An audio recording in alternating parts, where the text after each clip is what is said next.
The cream-colored envelope trembled in my hands, the embossed return address like a dagger to my heart.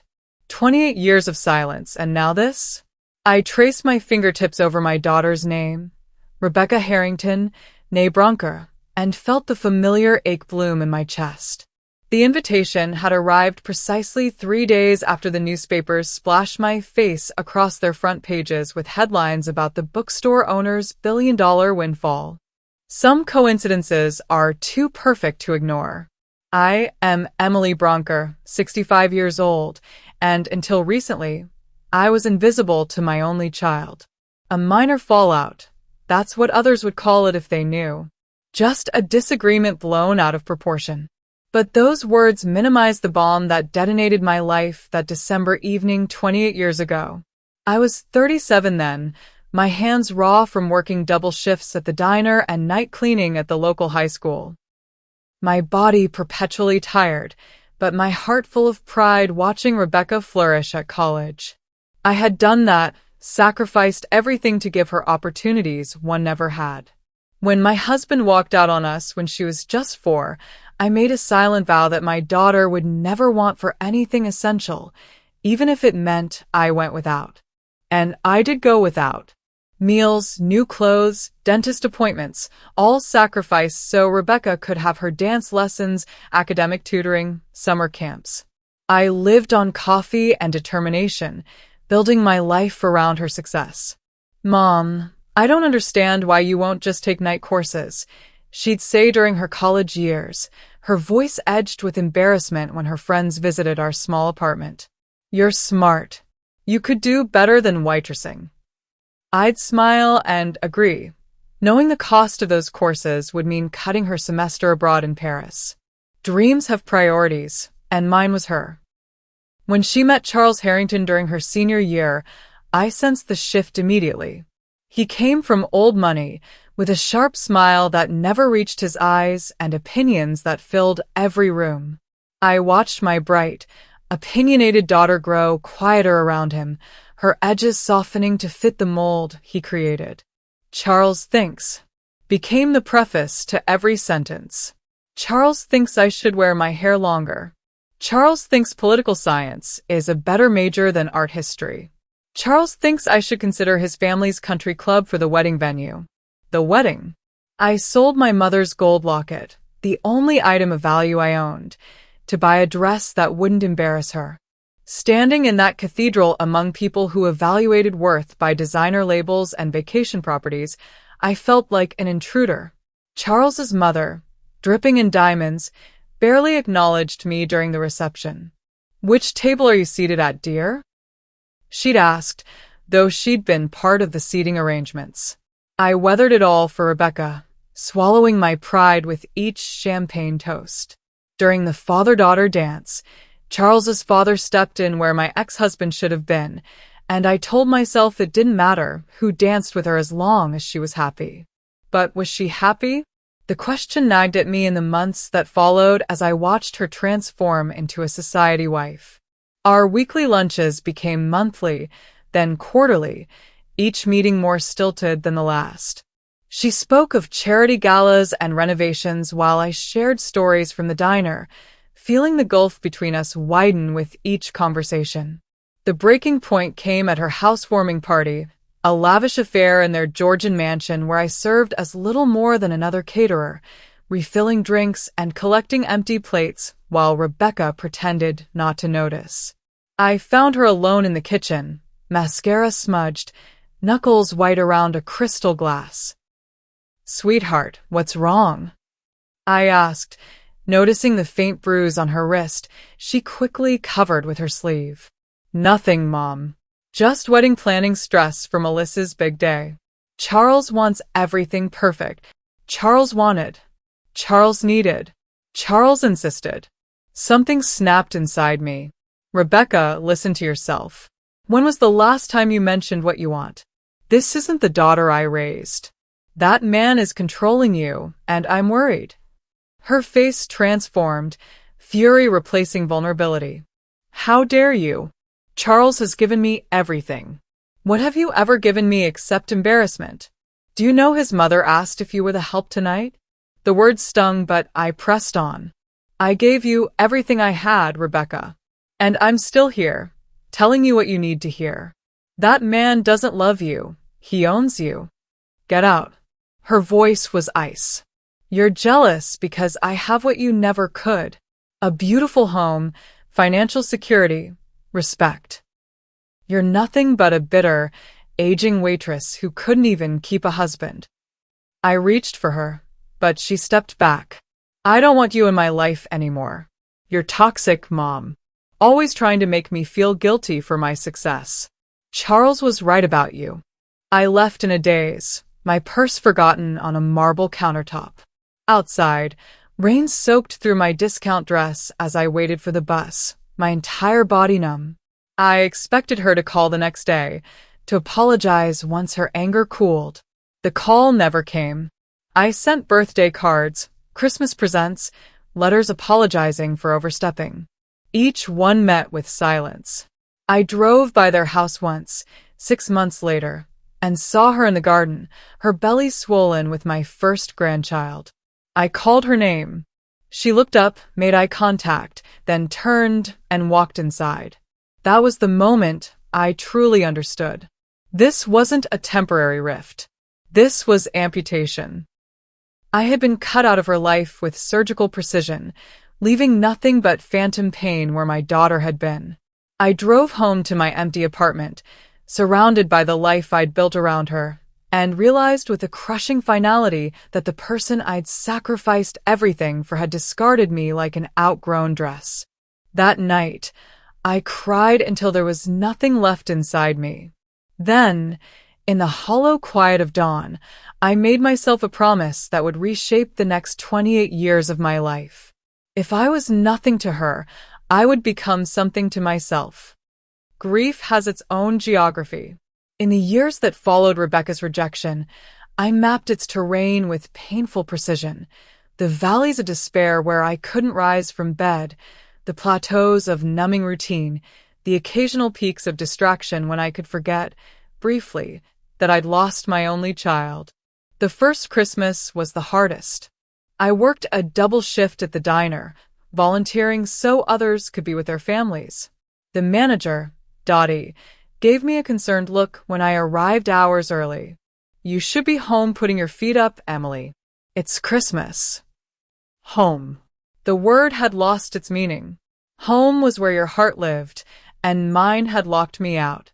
I'd rather be busy, I said, tying my apron with hands that had aged 10 years in 6 months. By the second year, I had developed a system for surviving the void. I worked holidays. I avoided family restaurants where grandmothers doted on toddlers.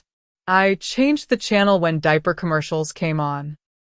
I trained myself not to look at children who resembled what I imagined my grandchildren might look like. My first grandchild, a boy named James, I learned from a birth announcement in the local paper, was born 13 months after our fallout. I sent a handmade quilt that took me 3 months of nights to complete, each stitch a prayer for reconciliation. It was returned unopened. For her second child, Emma, born 2 years later, I sent nothing but silent wishes across the city that separated us. The seasons cycled. I turned 40, then 45. My hair grayed, and I stopped coloring it. What was the point of vanity when the only person whose opinion mattered had dismissed me from her life? I continued working at the diner, where regular customers became a kind of surrogate family. There was old Mr. Finch, who came every Tuesday for meatloaf and told me stories about his time as a merchant marine. Widow Jenkins, who brought me jam from her garden and never failed to ask how I was really doing. The college students who adopted me as a surrogate mother figure, seeking advice about relationships and career choices. You give the best advice, Emily. One of them, a bright-eyed girl named Sophie, told me. You should have been a therapist or something. Just lived a lot of life, honey, I replied, refilling her coffee cup. I lived frugally in my small apartment, saving every extra penny. The habit was ingrained from years of single motherhood, setting aside money for Rebecca's future. Now, without that purpose, I saved because it gave me control when so much felt uncontrollable. Once a month, I allowed myself to drive past their house, a self-inflicted wound that somehow kept the pain fresh enough to remind me it was real. I watched my grandchildren from afar as they grew from toddlers to children to teenagers. James had my father's height and Rebecca's artistic talent, evident in the paintings displayed in their front window. Emma had my stubborn chin and love of books, often visible reading on their front porch swing. On Emma's 10th birthday, I parked across the street and watched clowns and ponies entertain a yard full of laughing children. Her small face, alight with joy, pressed against the bouncy castle window. For a moment, our eyes met across the distance, and I wondered if some cellular recognition stirred in her, if blood could call to blood across the void of unshared history. Then Rebecca appeared, placing a protective hand on Emma's shoulder and scanning the street with suspicious eyes. I drove away before she could spot me, the familiar ache refreshed. Time passed differently in the void years. Months would blur together in monotonous routine, then a single moment. Catching sight of Rebecca at the grocery store and ducking behind a display, or overhearing someone mention the Harringtons' latest European vacation, would stop time completely. I filled the emptiness with small rituals. Sunday mornings, I'd walk in the park and feed the ducks, imagining alternate realities where small children called me grandma as they threw breadcrumbs. Thursday evenings, I attended community college classes, first accounting, then business management. Education became my companion, textbooks and assignments filling the quiet hours that stretched before me.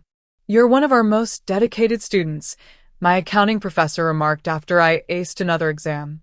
"Most people your age aren't interested in starting new careers." I didn't tell him I wasn't building a career. I was building a life raft. Gradually, almost imperceptibly, the crushing grief began to transmute into something else. Not acceptance.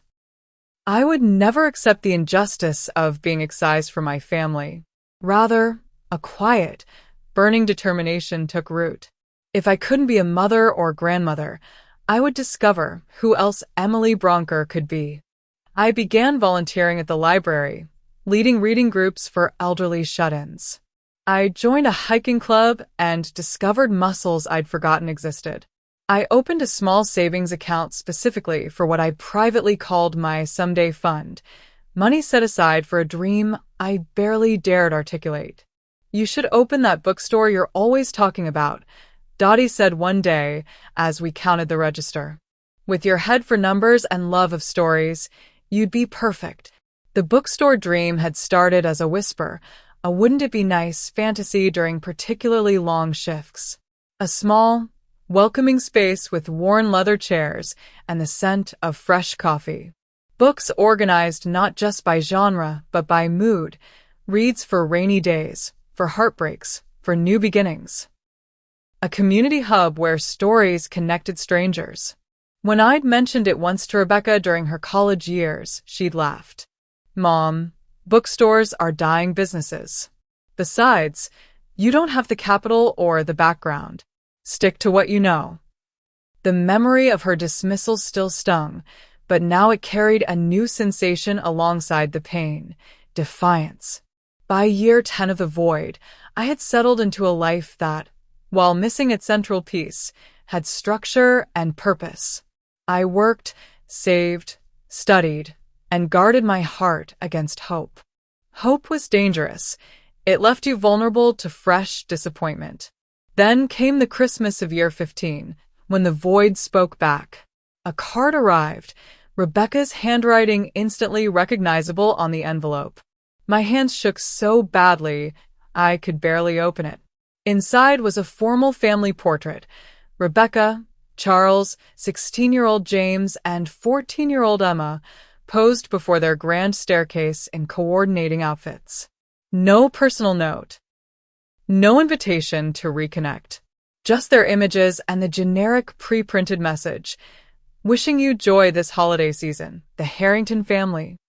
I stared at it for hours, tracing their faces, searching for meaning in this token acknowledgement. Was it an olive branch? A reminder of what I'd lost? A perfunctory gesture to ease Rebecca's conscience? The next day, another envelope arrived, this one containing an invitation to James's piano recital at the prestigious Whitmore Academy. I attended, sitting in the back row, heart thundering as my grandson played Chopin with technical perfection and no emotion. Afterward, I glimpsed Rebecca across the reception hall. Our eyes met briefly before she turned away, shepherding her family out a side door. The void had evolved. No longer complete absence, but something almost crueler, acknowledgement without connection. The occasional card or invitation would arrive, always formal, never personal. I existed in their orbit as a distant satellite, permitted to observe from afar, but never to approach. I attended every event I was invited to, recitals, graduations, art shows, always keeping my distance, never approaching. They were crumbs from a feast I couldn't join, but I gathered each one carefully, storing them in a growing album that chronicled strangers who shared my blood. By year 20, both grandchildren were in college. James at Princeton studying finance like his father, Emma at Rhode Island School of Design despite what I imagined was her parents' disapproval. The invitations stopped coming. The void years had taught me patience. They had taught me self-reliance. Most importantly, they had taught me that the opposite of love isn't hate, it's indifference. And I refused to be indifferent to my own life any longer. On my 57th birthday, alone in my apartment with a single cupcake and candle, I made a decision. I opened the someday fund statement, now containing enough for a modest down payment, and whispered to the empty room, "It's time." The void had shaped me, hollowed me out, and filled me with something harder than grief. As I blew out my solitary candle, I didn't wish for reconciliation anymore. I wished for strength to become everything Rebecca and I myself had once believed impossible. They say near-death experiences change you. They're right, but not in the dramatic, Hollywood epiphany way people expect. My turning point came on an ordinary Tuesday, halfway through my shift at the diner. One moment I was refilling Mr. Finch's coffee. The next I was on the floor, my chest crushed in an invisible vice, the world narrowing to a pinpoint of white-hot pain. Heart attack, the doctors told me later. Not massive, but significant enough to serve as what they called a serious warning. 3 days in the cardiac ward gives a woman time to think. The sterile hospital room became my monastery, the rhythmic beep of monitors my meditation bell. I watched the parade of visitors to other patients, spouses clutching hands, children bearing flowers, friends smuggling in home-cooked meals. My visitors were Dottie, who brought me a romance novel I'd never read, and Sophie, now a college graduate, who sat awkwardly at my bedside. "Is there someone I should call for you, Emily?" The nurse asked on the second day, her eyes filled with the particular pity reserved for the alone. I thought of Rebecca, wondered if she'd come if summoned to what might have been my deathbed. The uncertainty itself was answer enough. "No," I said. "There's no one." That night, staring at the shadowed ceiling while my roommate's television played a game show at low volume, I confronted a truth I'd been circling for 20 years. I was waiting for reconciliation, for explanation, for my real life to resume after this painful intermission. But what if this wasn't an intermission? What if this was the show? The thought terrified me. I was 57, with nothing to show for my life but a mediocre job, a forgettable apartment, and a savings account dedicated to a dream I never actually pursued. The chest pain returned, a phantom warning. "Deep breaths, Emily," I whispered to myself, using the techniques the nurses had taught me. "Just breathe." As my panic subsided, something else rushed in to fill the void. Anger. Not at Rebecca. though God knows that embers still glowed beneath the ashes of our relationship.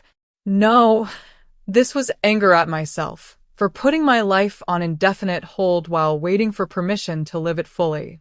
I had survived raising a child alone. I had survived rejection by that same child. I had survived 20 years of exile from my own family. And here I was surviving a heart attack that would have killed many. Emily Bronker was, if nothing else, a survivor. But was surviving enough? When the cardiologist came on rounds the next morning, I had questions ready. Not about medication or risk factors, but about possibilities. Can I go back to college full-time? Start a business? Travel? I asked, watching his eyebrows rise with each question. Well, he said, adjusting his glasses, with proper medication and lifestyle changes, there's no reason you can't lead a normal life. I'm not interested in normal, I replied, surprising myself with the firmness in my voice. I'm interested in extraordinary. He laughed, then realized I was serious. Just start slow, Mrs. Bronker. Rome wasn't built in a day. But I didn't have days to waste anymore. The heart attack had done what 20 years of estrangement couldn't. It had shattered the illusion that time was infinite. I was discharged with prescriptions, dietary restrictions, and a follow-up appointment. Dottie drove me home, fussing like a mother hen as she stocked my refrigerator with heart-healthy foods and set up a pill organizer on my counter.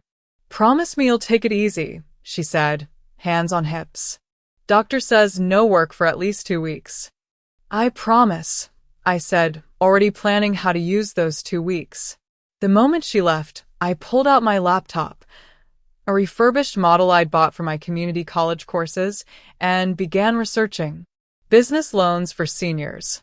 Bachelor's degree completion programs. Commercial real estate listings in neighborhoods I could almost afford. That night, I barely slept, my mind racing with possibilities that had been dormant for decades. By dawn, I had a plan, ambitious, perhaps even foolhardy, but a plan nonetheless. First step, education. I'd completed various courses over the years, but never committed to a degree program. That would change. I registered for full-time classes at the local university, using my modest savings to cover the first semester's tuition. Business administration with a minor in literature, practical yet feeding my passion. Second step, work transformation. I couldn't quit the diner immediately. Bills needed paying, but I negotiated a schedule change with Dottie, concentrating my shifts on weekends to leave weekdays free for classes. You sure about this, Emily? Dottie asked, concern evident in her furrowed brow. School's expensive, and you're not getting any younger. That's precisely why I'm doing it, I replied. I'm not getting any younger. The third step was the most daunting. I began researching investment strategies, determined to make my limited savings work harder. The financial world was intimidating, filled with terminology designed to exclude outsiders. But I'd raised a child on waitress tips during a recession. Intimidating was my natural habitat. I started small, a certificate of deposit here, a modest stock purchase there. I read voraciously, haunting the public library's business section and participating in free investment seminars. Slowly, methodically, I built my financial literacy alongside my formal education. University life was a shock to my system. Surrounded by students young enough to be my grandchildren, I felt conspicuous in every classroom. The technology alone was overwhelming. Online portals, digital textbooks, cloud-based assignments. Excuse me, I asked a young man with kind eyes after our first economics lecture. Could you show me how to access the reading materials? I'm a bit lost with all this. His name was Tariq, a 22-year-old with the patience of Job. He became my unofficial tech guru, helping me navigate the digital landscape with humor and zero condescension. You're the smartest person in this class, Ms. B, he told me after I aced our first exam. These kids don't know what hit them. Gradually, I found my tribe among the non-traditional students, divorced mothers returning to complete interrupted educations, veterans transitioning to civilian careers, early retirees pursuing long-deferred dreams. We formed study groups and support circles, comparing notes on balancing adult responsibilities with academic demands. My apartment transformed into a miniature war room, wall charts tracking investment performance, color-coded calendars managing my schedule, sticky notes clustering around a central map of the city where I'd circled potential locations for my future bookstore. The Someday Fund was now the 2025 Fund, a concrete goal with a timeline attached. The physical changes came next. The heart attack had forced a revolution in my diet and exercise habits.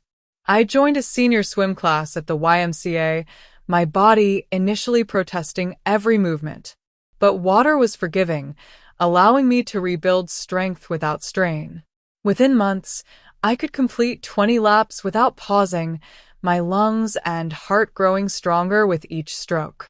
Your numbers are improving, my cardiologist remarked at my 6-month checkup, reviewing my chart with undisguised surprise. Whatever you're doing, keep it up. What I was doing was living with purpose for the first time in decades. The void still existed. I still drove past Rebecca's house occasionally, still kept the album of distant sightings and formal invitations, but it no longer defined me.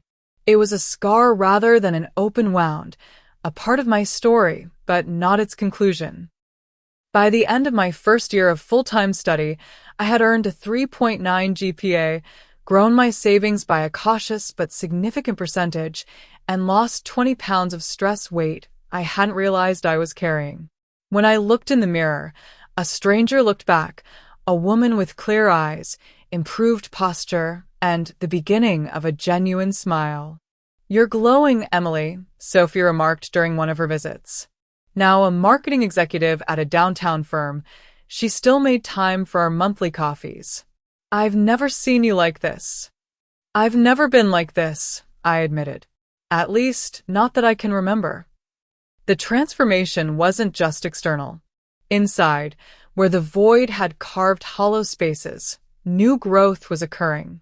I found myself laughing more freely, speaking up in class discussions, even flirting mildly with a silver-haired professor who taught Shakespeare as a revolutionary. One evening in late spring, I attended a business networking event organized by the university. Dressed in a navy suit I'd splurged on, investment in one's appearance being a business expense, I decided, I mingled awkwardly among established entrepreneurs and ambitious students. "First time?" asked a woman about my age, offering a glass of sparkling water. Her name was Judith Bergman, owner of 3 successful stationery stores across the city. When I hesitantly shared my bookstore cafe dream, expecting the usual polite skepticism, she leaned forward with genuine interest. "The market's shifting back, you know," she said. "Independent bookstores are seeing a renaissance. People want community spaces, authenticity. They're tired of algorithms telling them what to read." We talked for hours, long after the official event ended. Judith became my first true mentor, offering practical advice, industry connections, and most importantly, validation that my dream wasn't a foolish fantasy. "You have something many entrepreneurs lack," she told me. "Perspective. Life experience. You know what really matters."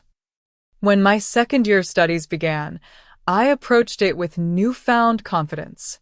I joined the investment club, where my cautious but consistent strategy earned respect from peers half my age. I volunteered to present in class, my voice growing stronger with each public speaking opportunity. I even published 2 essays in a university literary magazine, reflections on resilience that carefully avoided specifics while mining the emotional truth of my journey. Then came the internship opportunity that would accelerate everything. The university's Entrepreneurship Center offered competitive positions with local businesses, and I applied without expecting selection. When the acceptance email arrived, I stared at it for long minutes, certain there had been a mistake. "Dottie, I got it," I said that evening, showing her the email during my dinner shift. "Of course you did," she replied, as if there had never been any doubt. "When do you start?" The internship was with a boutique investment firm specializing in small business funding. 3 days a week, I worked alongside financial analysts and consultants, absorbing their knowledge like a sponge. My age, initially a perceived liability, became an unexpected asset. "Emily understands risk differently," my supervisor explained to a client. "She evaluates with the wisdom that only time can provide." By the end of the internship, they offered me a part-time position I could maintain while completing my degree. The salary was modest but represented something priceless: professional validation. For the first time in my life, my intellect, rather than my physical labor, was being compensated. On my 60th birthday, I took myself to dinner at an upscale restaurant downtown, the kind of place I'd once felt too intimidated to enter. As I savored each carefully prepared course, I reviewed my progress.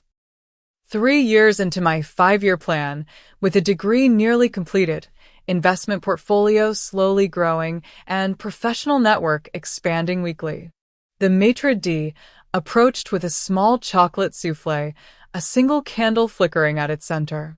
"Compliments of the house for your birthday, madam," he said with a formal nod.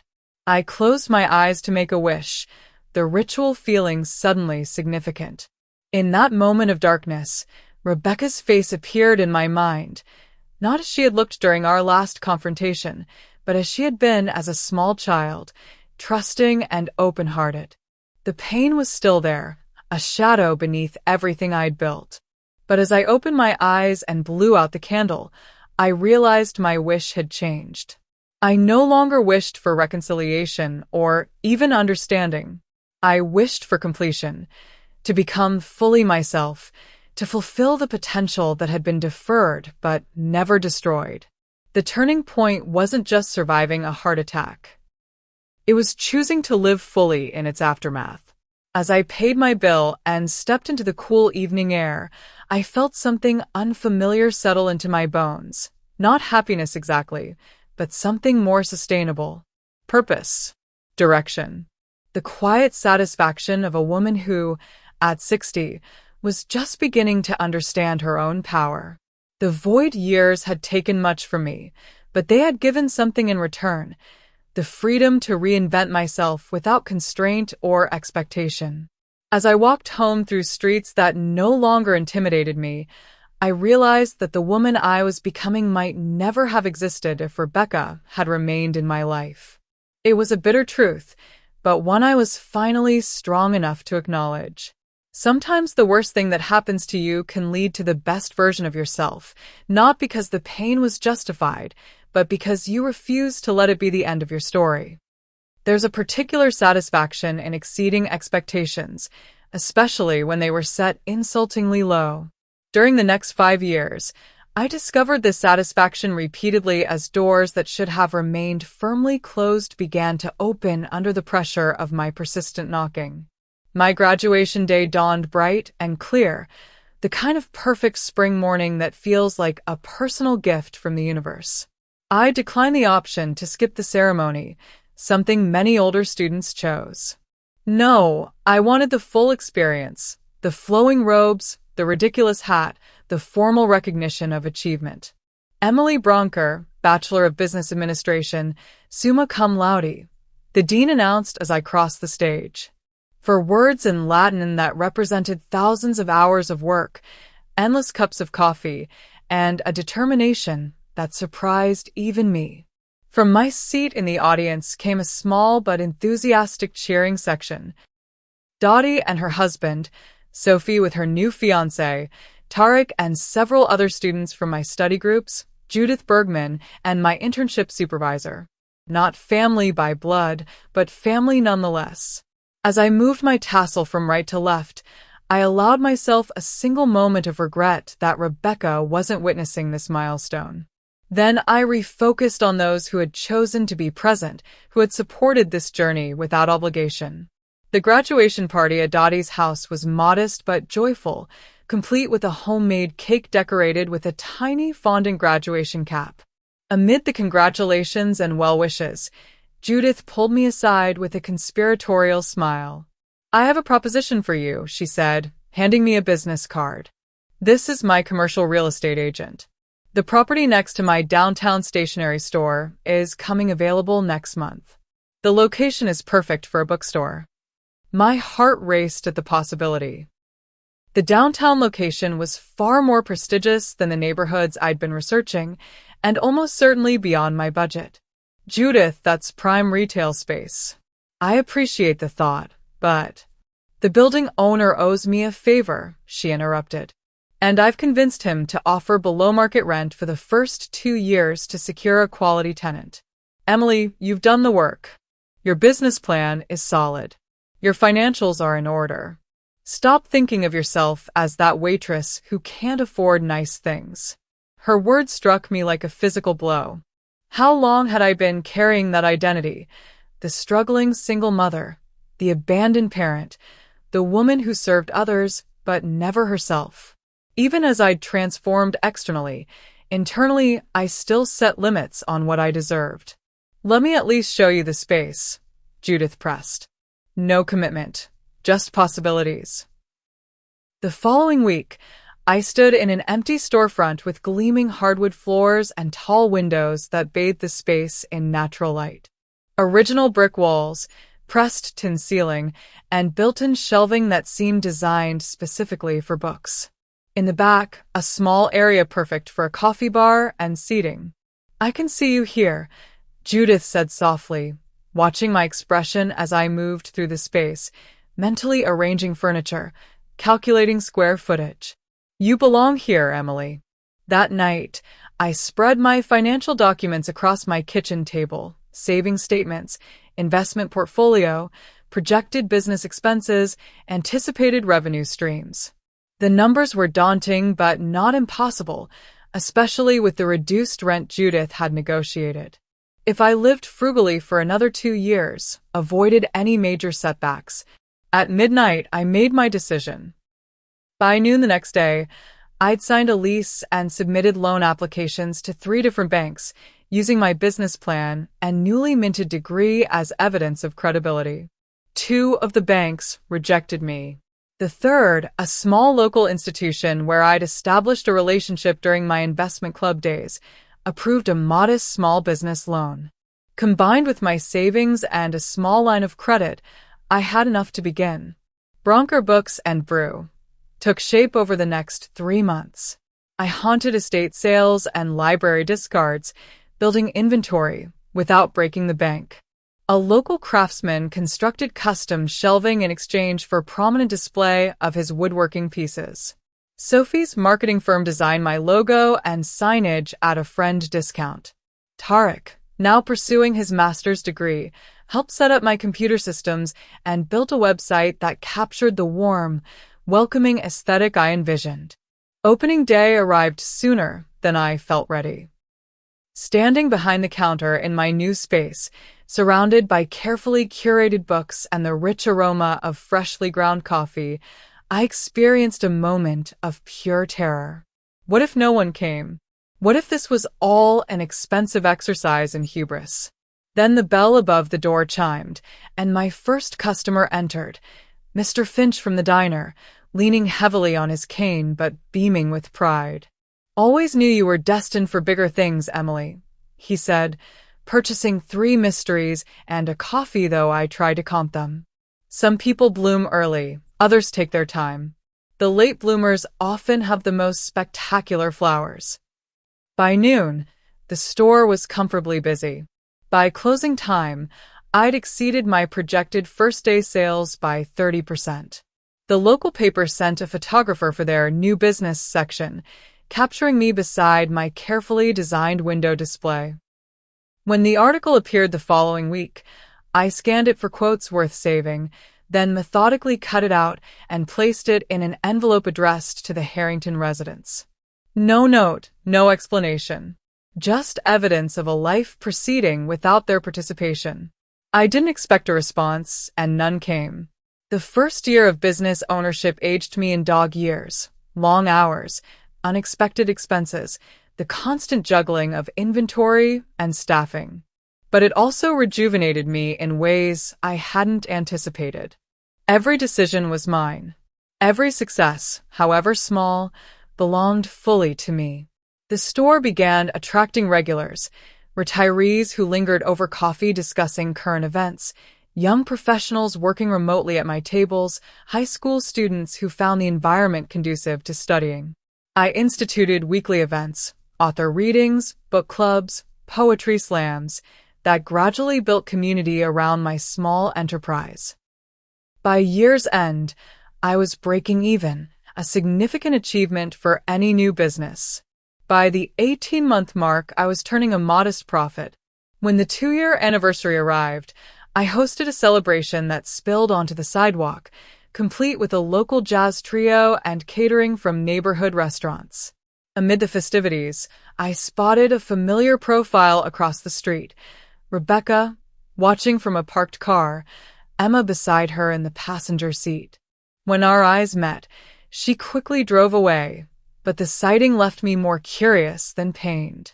What had brought her there? Simple nosiness, or something more complex? I didn't dwell on the question. The store demanded my full attention, as did my expanding financial ventures. The investment skills I developed during my degree program had continued to serve me well. I'd started with conservative choices, but gradually developed confidence in my instincts, identifying emerging companies with growth potential and building a diversified portfolio that consistently outperformed market averages. When a tech startup I'd invested in early was acquired by a major corporation, my modest stake translated into a 6-figure windfall. I used part of the money to pay down my business loan and part to expand the store, adding a small event space in the basement for writing workshops and community gatherings. Word spread about the cozy bookstore owned by the silver-haired woman with sharp business acumen and an uncanny ability to recommend exactly the right book for any occasion. Sales increased steadily. Local authors sought placement on my shelves. Publishers began sending advance reader copies, seeking my endorsement for upcoming releases. "You're becoming a literary influencer," Sophie laughed during one of our now monthly brunches. Who would have thought? Who indeed? Certainly not the young single mother who'd once been too intimidated to enter a bookstore, afraid of being judged for her discount clothing and lack of education. Certainly not the middle-aged waitress who believed her daughter's harsh assessment that she should stick to what she knows. As my business flourished, my investment portfolio grew more sophisticated. I joined an angel investor group focused on women-owned startups, putting modest amounts into ventures that aligned with my values. Some failed, as new businesses often do, but others thrived under the guidance of determined entrepreneurs I recognized as kindred spirits. By my 63rd birthday, I had transformed from financial novice to respected local businesswoman. The store now employed 6 people, all paid living wages with benefits, a non-negotiable principle for me, and had been featured in a national magazine's Hidden Bookstore Gems article. My net worth, while not placing me among the truly wealthy, had grown to a figure that would have seemed fantastical to my younger self. More significant than the financial changes were the internal ones. The void remained. I still drove past Rebecca's house occasionally, still kept my album of distant sightings, but it had shrunk to a manageable size, no longer dominating my emotional landscape.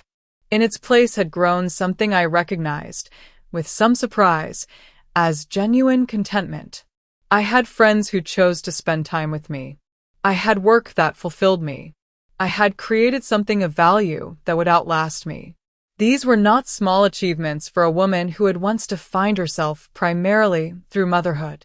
On a crisp autumn morning in my 64th year, I arrived at the store to find Judith waiting outside, practically vibrating with excitement. "Have you seen the business journal?" she asked, thrusting a copy into my hands. The headline stopped my breath. Harrington Investment Group under federal investigation for fraud. The accompanying photo showed Charles being escorted from his office by federal agents, his face a mask of cold fury. The article detailed allegations of Ponzi scheme tactics, misappropriation of client funds, and systematic financial manipulation. Charles Harrington, once the golden boy of local finance, stood accused of crimes that could result in decades of imprisonment. "Oh my," I whispered, scanning for mentions of Rebecca. There, a brief notation that Harrington's wife, Rebecca, serves as the firm's marketing director and sits on the board. Whether complicit or ignorant, she was entangled in her husband's downfall. A complicated emotion surged through me. Not quite satisfaction, not quite pity, but a strange amalgamation of both.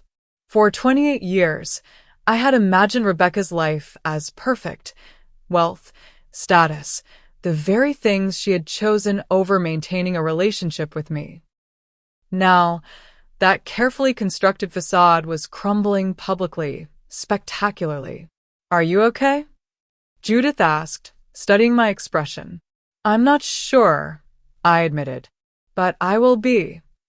That evening, I researched the case more thoroughly, reading every article I could find about the investigation.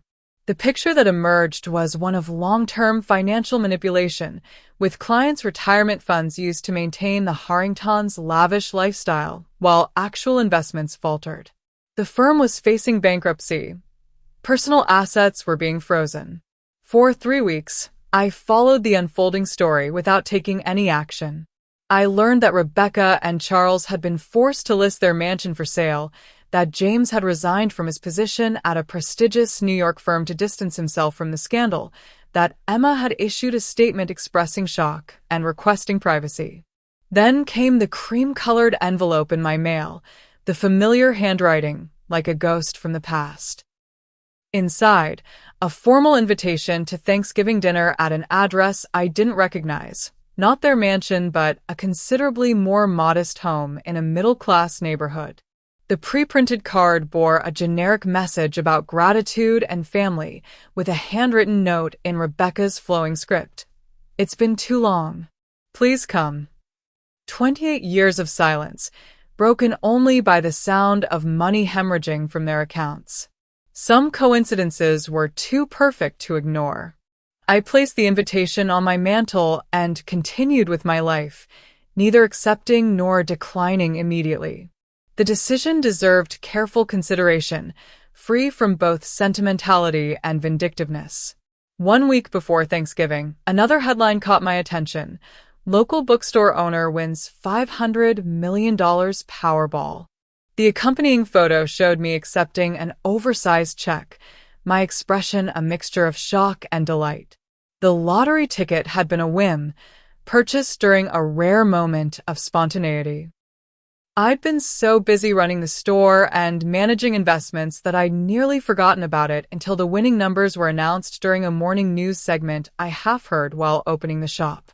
Overnight, I transformed from comfortable business owner to legitimate multimillionaire. The financial independence I'd worked toward for years was suddenly, dizzyingly, complete.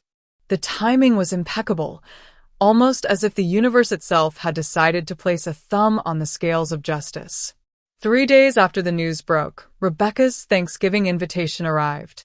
Some coincidences were too perfect to ignore. $500 million changes everything and nothing simultaneously. In the first 72 hours after the lottery announcement, I received 6 marriage proposals, 5 from strangers, 1 from a former customer 20 years my junior, 47 investment opportunities from suddenly attentive financial advisors, and an avalanche of media requests. My small apartment building, where I'd lived quietly for decades, became a pilgrimage site for news vans and curiosity seekers. The bookstore's phone rang constantly with calls from distant relatives I'd never heard of, childhood acquaintances with convenient medical emergencies, and charities both legitimate and questionable. "You need security," insisted Malcolm, my longtime attorney, during our emergency meeting, "and a strategy for managing both the money and the attention." Malcolm had been handling my legal matters since I opened the bookstore, a cautious, thorough man with wire-rimmed glasses and an encyclopedic knowledge of business law. Now, he'd assembled a team of specialists, financial advisors, security consultants, public relations experts, all watching me with the particular intensity reserved for those who suddenly control vast resources. First priority is protecting you physically, said the security consultant, a former police officer with a no-nonsense demeanor. Your current residence is completely exposed. You'll need to relocate, at least temporarily. Second priority is protecting your assets, added the financial advisor, sliding across a folder thick with documents. We need to establish trusts, investment structures, tax planning. Third priority is managing public perception, the PR specialist interjected. Right now, you're just a human interest story, the grandmotherly bookstore owner who struck it lucky. We want to keep that narrative positive. I listened to their overlapping concerns, feeling oddly detached from the proceedings. $500 million. The figure itself seemed abstract, theoretical, monopoly money rather than actual wealth. What about the bookstore? I asked, interrupting a detailed explanation of blind trusts. I want to keep working. They exchanged glances that clearly communicated their belief that I didn't understand my new reality. Ms. Bronker, the PR woman said gently, you don't need to work anymore. Ever.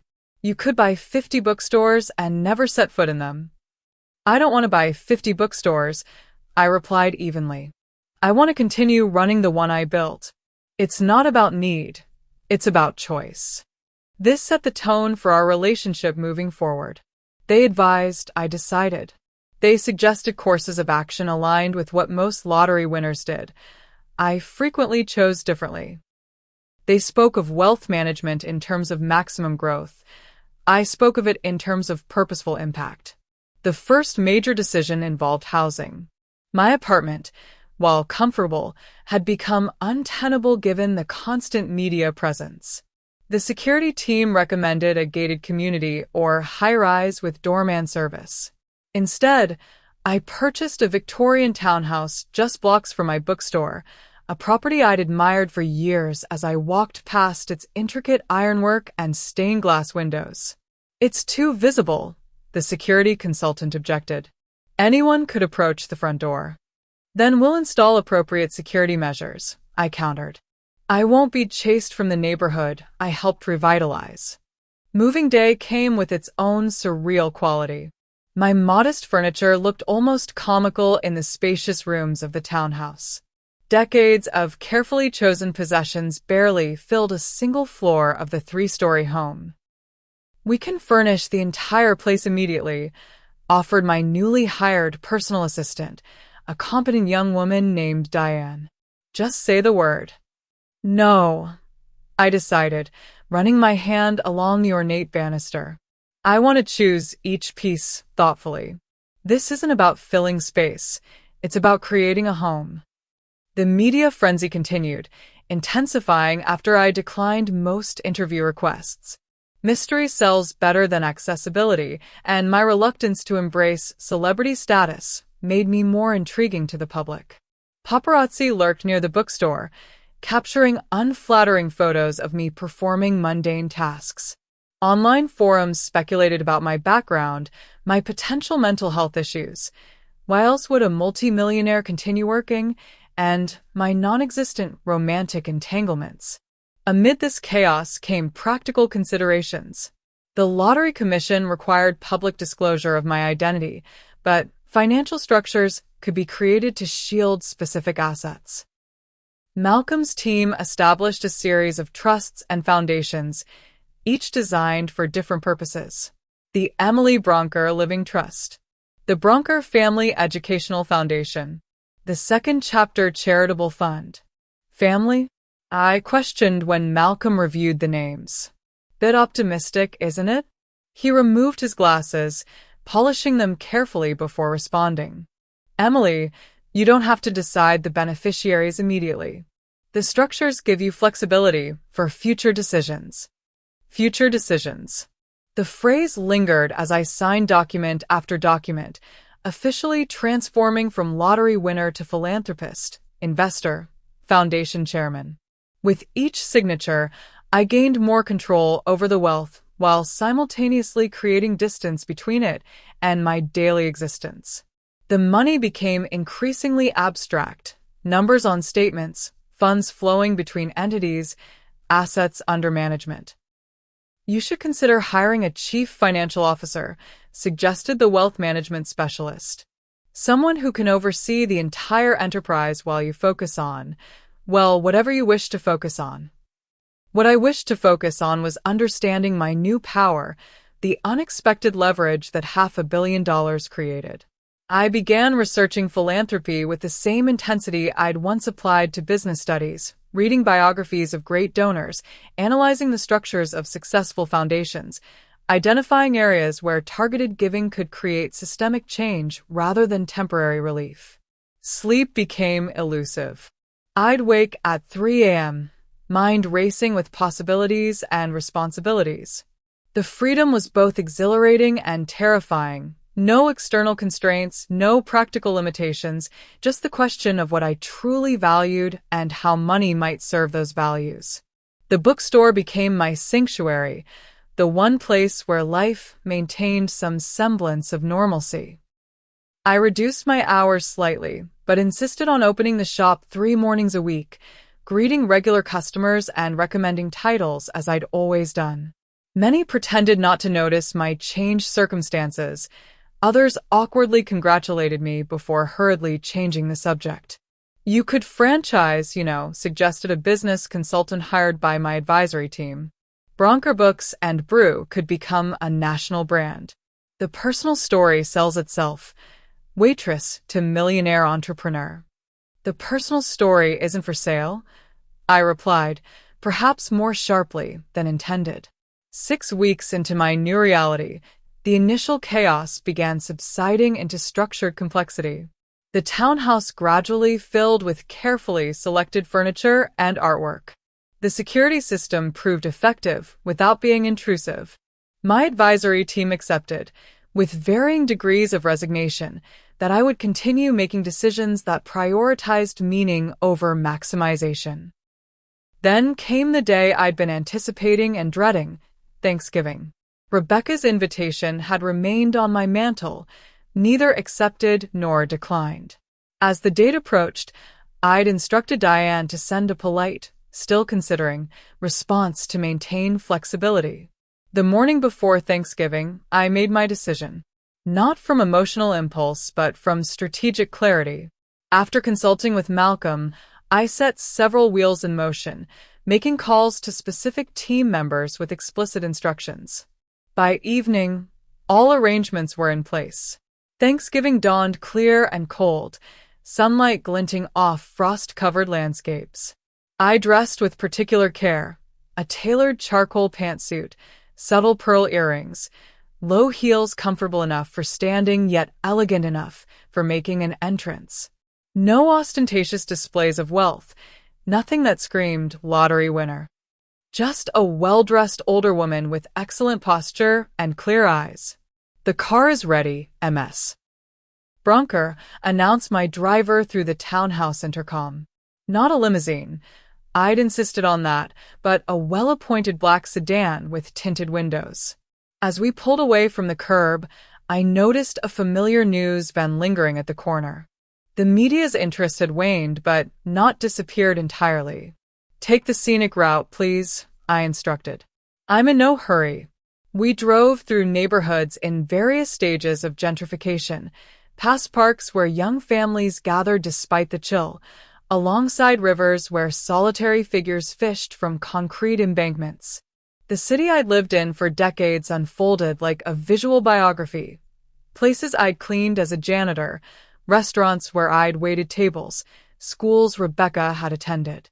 The modest house we finally approached bore little resemblance to the Harrington mansion. 2 stories of faded siding, a small yard with neglected landscaping, a basketball hoop tilting precariously above the driveway. 3 cars were already parked outside. An older BMW, presumably belonging to Charles and Rebecca, a compact economy model likely Emma's, and a rental car that would be James's. "Wait here," I told the driver. "I'm not certain how long I'll stay."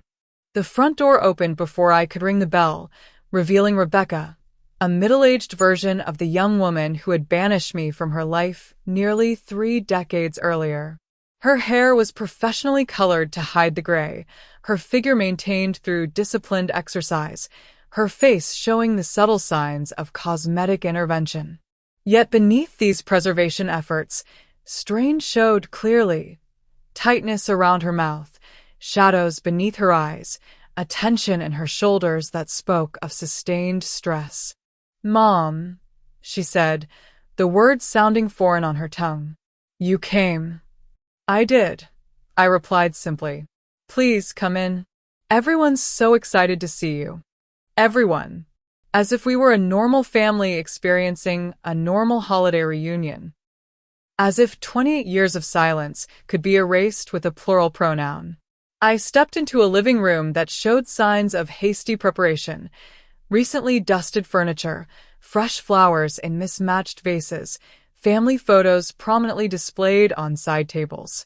The house had the peculiar energy of a space being temporarily inhabited rather than truly lived in, a way station between what had been lost and what hadn't yet been accepted. Charles rose from an armchair as I entered, his once imposing presence diminished by circumstances and age. His handshake was firm but his eyes wary, assessing me as one might evaluate a potential adversary. "Emily, welcome. Can I get you a drink?" "Sparkling water, please," I replied, my voice steadier than I'd expected. James approached next, 30 years old now, with his father's height and his mother's expressive eyes. I'd seen him last at his college graduation, watching from a distance as he accepted his diploma. "Grandmother," he said, the formal address highlighting our estrangement. "It's good to finally meet you properly." Emma hung back, 28, an inheritor of my stubborn chin and analytical gaze. Her handshake was brief, her smile not reaching her eyes. Of all of them, she seemed least comfortable with the charade of family reunion. "Dinner's almost ready," Rebecca announced with forced brightness. "James, why don't you show your grandmother the back garden while I finish up?" The garden was a small concrete patio overlooking a patch of struggling grass. James pointed out features with awkward commentary. "Dad installed that bird feeder last week, and we're thinking of planting vegetables in spring," before lapsing into uncomfortable silence. "You work in finance as well?" I asked, though I knew the answer from my research. "I did," he replied stiffly. "I'm between positions at the moment." The defensive note in his voice suggested the professional fallout from his father's scandal had been significant. A Harvard MBA working for a top-tier firm didn't become between positions accidentally. "I understand Emma is an artist," I offered, changing the subject. His expression softened slightly. "She is. Quite talented, actually. Has a gallery showing next month."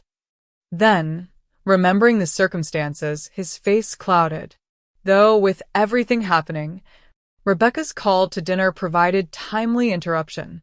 We gathered around a dining table clearly brought from their previous home, too large for the space, its mahogany surface gleaming incongruously beneath a modest chandelier.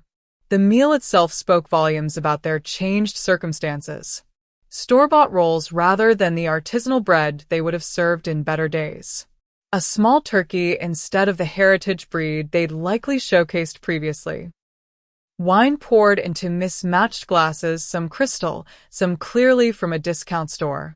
The conversation lurched between strained pleasantries and awkward silences. Rebecca orchestrated discussion topics with the determination of a symphony conductor facing an unruly orchestra. James's job prospects, deliberately vague. Emma's upcoming exhibition, described with diminishing enthusiasm. Community events, selected to suggest continued social relevance. Charles remained largely silent, offering occasional comments about the food or weather while avoiding substantive topics. His eyes frequently darted to his smartphone, checking for messages that might determine his fate.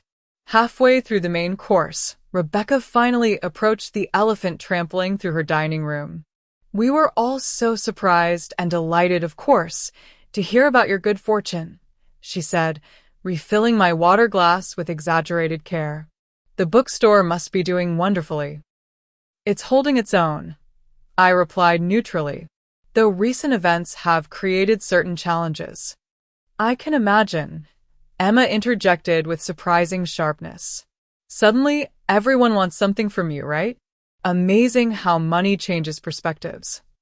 Rebecca shot her daughter a warning glance. "Emma." "What?" Emma countered. "We're pretending this isn't about the lottery? That we'd all be sitting here if grandmother was still just a bookstore owner?" The blunt assessment hung in the air like smoke, acrid and impossible to ignore. "Actually," I said calmly, placing my napkin beside my plate, "I was running a successful business and had a comfortable life before the lottery. The windfall simply accelerated certain financial realities." James leaned forward with sudden interest. "What sort of acceleration are we talking about, if you don't mind my asking?" "James," Charles warned, speaking for the first time in several minutes. "It's a natural question," I replied, meeting my grandson's gaze directly. The lottery prize was substantial, but I'd already built significant assets through my business and investments. I was hardly destitute before the winning ticket. "Mom never mentioned you were financially successful," James said, ignoring his father's deepening frown. "There's a great deal your mother never mentioned," I answered. Rebecca stood abruptly. "I'll check on dessert." In the kitchen doorway, she turned back. "Mother, would you mind helping me?" The kitchen revealed the truth of their situation more clearly than any other space. Outdated appliances, laminate countertops showing wear, cabinets that had witnessed decades of other families' meals. Rebecca moved through it with the discomfort of someone accustomed to more refined surroundings, her gestures betraying unfamiliarity with the simple task of plating dessert. "I appreciate you coming today," she said, not meeting my eyes as she transferred store-bought pie to dessert plates. "It means a lot to the family." "Does it?" I asked quietly. Her hands stilled. "Of course it does. We've missed you." 28 years is a long time to maintain an absence, Rebecca. She turned to face me then, her expression a complex mixture of defiance and desperation. "People make mistakes. Say things they don't mean. Circumstances change." "Yes," I agreed. "They certainly do." We stared at each other across decades of silence, mother and daughter transformed by time and choices into something barely recognizable to each other. I saw not just Rebecca, but shadows of the small girl who had once clung to my legs, the teenager who rolled her eyes at my advice, the young woman who'd believed her mother's love came with conditions she'd never articulated. In her eyes, I saw calculation alongside genuine emotion, the impossible mathematics of reconciling desire for connection with need for financial salvation. "The pie will get cold," she said finally, lifting the dessert plates. "Heaven forbid," I murmured, following her back to the dining room where the remaining members of her family waited, their expressions carefully neutral, but their eyes hungry for resolution. As Rebecca served dessert, I took a measured breath and prepared to fulfill the true purpose of my visit. This wasn't about a meal or family reunion.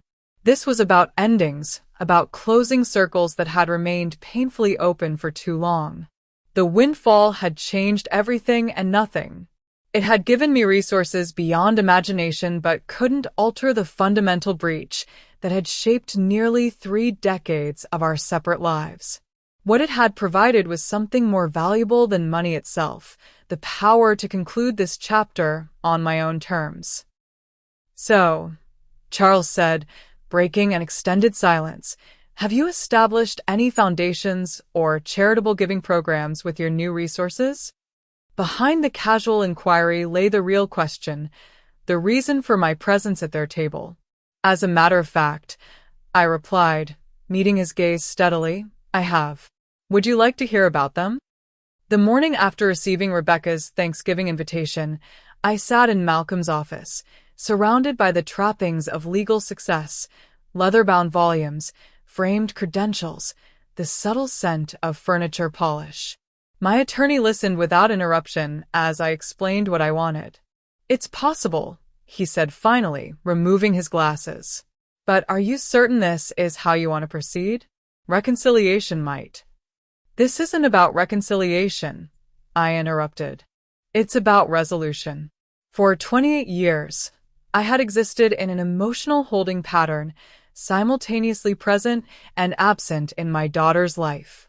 The pattern had persisted not just because Rebecca maintained it, but because I had allowed it, keeping my album of distant sightings, driving past their house, preserving mementos of a relationship that had effectively ended decades ago. The lottery win hadn't created my decision. It had simply crystallized what I'd been moving toward since my heart attack. Complete autonomy, freedom from expectations, the right to determine my own story's ending. There are other considerations, Malcolm continued carefully. Tax implications, future asset protection, potential family claims. I understand, I assured him, but I want this structured precisely as I've outlined. He nodded, accepting my determination. I'll have the documents prepared immediately. We should be able to execute everything before Thanksgiving. The following days passed in a blur of signatures and legal consultations. I established 3 irrevocable trusts with specific parameters. I consulted educational experts about scholarship programs. I met with my investment team to restructure certain holdings.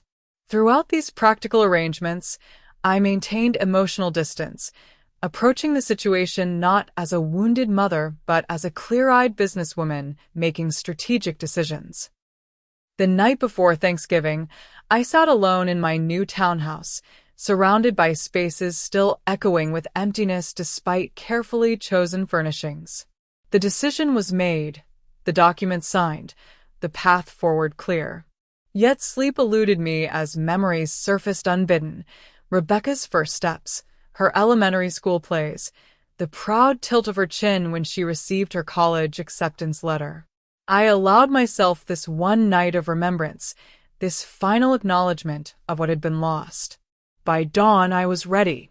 Now, sitting at Rebecca's dining table, watching Charles attempt casual inquiry about my charitable giving, I felt an almost transcendent clarity. The charade had served its purpose, revealing the transparent nature of their sudden interest in reconnection. I've established several foundations, I confirmed, taking a small bite of mediocre pie. The largest focuses on educational opportunities for single parents. Substantial scholarships, childcare subsidies, living stipends during degree completion. How wonderful, Rebecca murmured, eyes brightening with what might have been genuine approval or calculated interest. That must be deeply satisfying. It is, I agreed. I've also created a business incubator program for entrepreneurs over 50, and a specialized fund supporting independent bookstores in underserved communities. James leaned forward, financial curiosity overriding family tension. What kind of return are you seeing from these initiatives? They sound more like charitable giving than investments. Some investments yield dividends that can't be measured in quarterly reports, I replied, though the bookstore program actually shows promising financial returns alongside community impact. Charles cleared his throat. Speaking of investment opportunities, I've been developing a new venture that might interest you. Something completely separate from my previous firm, of course. Of course, I echoed, noting Rebecca's nervous glance toward her husband. It's an innovative approach to retirement planning, he continued, warming to his pitch, focusing on security rather than high-risk growth. Given recent economic volatility, many people your age are seeking exactly this kind of. Charles, Rebecca interrupted sharply. This isn't the time. His expression flickered between frustration and embarrassment before settling into stiff resignation. Just making conversation. Emma stood suddenly. I need some air. She disappeared onto the back patio, the sliding door closing with controlled force behind her. Through the glass, I watched her light a cigarette with trembling hands, a habit her mother had likely never approved. Emma's been taking everything rather hard, Rebecca explained, her smile strained. The public attention, the changes, you know how sensitive artists can be. I nodded, understanding more than she realized. Emma, named after me though they'd never acknowledged it, seemed the only one unwilling to participate fully in the pretense. Perhaps I should check on her, I suggested, rising before anyone could object. Outside, the evening air carried the first sharp hint of winter. Emma stood with her back to the door, shoulders hunched against the cold, cigarette smoke creating a pale halo in the porch light. I don't usually smoke, she said without turning. Just when the alternative is screaming. Understandable, I replied, maintaining a respectful distance. She faced me then, studying me with the direct gaze I recognized from my own mirror. Why did you come today? You must have known what this was about. I did. And you came anyway. Why? The question deserved an honest answer. To end something that's been unfinished for too long. She nodded slowly, a flash of recognition crossing her features. They think you're going to bail them out. Pay Dad's legal fees, settle the civil suits, restore their lifestyle. And what do you think? I asked. Emma took a final drag of her cigarette before extinguishing it in a flower pot. I think 28 years is a long time to expect someone to play ATM on demand. I couldn't help but smile at her bluntness.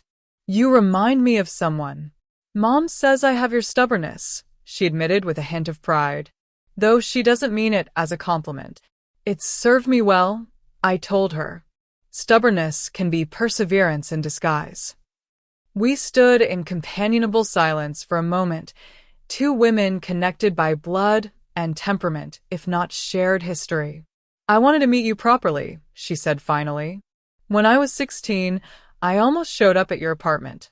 Had the address, took the bus downtown, stood across the street for an hour. But I couldn't make myself knock. The revelation sent an unexpected pang through my chest. I wish you had. Yeah, well. She shrugged, the gesture dismissing years of lost possibility. Water under the family bridge. I should go back inside before Mom sends a search party. She's been planning this dinner like it's a military operation. As she reached for the door, I caught her arm gently. Emma, I want you to know something. Whatever happens tonight doesn't change the fact that I would have welcomed knowing you. That's not conditional on anything else. She held my gaze for a long moment, then nodded once before disappearing inside. When I returned to the dining room, the atmosphere had shifted palpably. Rebecca's forced cheerfulness had acquired a brittle edge. Charles studied his empty dessert plate with unnatural focus. James checked his watch repeatedly, a man calculating his escape.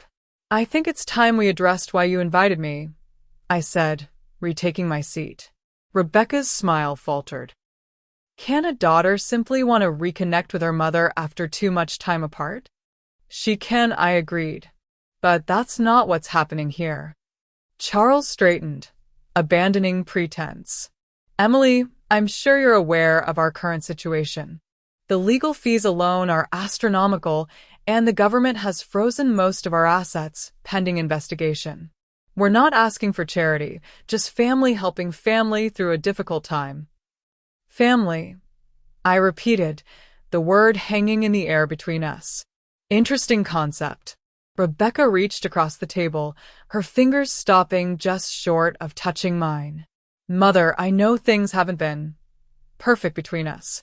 I take responsibility for that. But blood is blood. We can start fresh. Start fresh, I echoed, my voice level. After 28 years.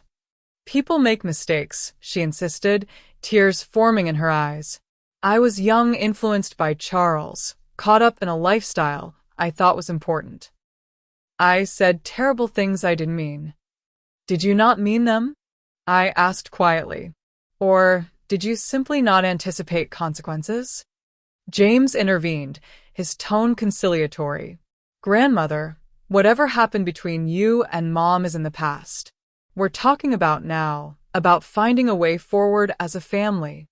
A way forward, I nodded. Yes, that's precisely why I came today. I reached for my purse, removing a slim leather portfolio. The dining room fell silent as I placed it on the table, all eyes fixed on this potential lifeline. I've established 3 trusts, I explained, opening the portfolio to reveal professionally bound documents. The first is educational, college funds for James's future children and Emma's, should either of you choose to become parents. The second supports artistic endeavors, providing grants for promising mid-career artists, making less than a certain income threshold.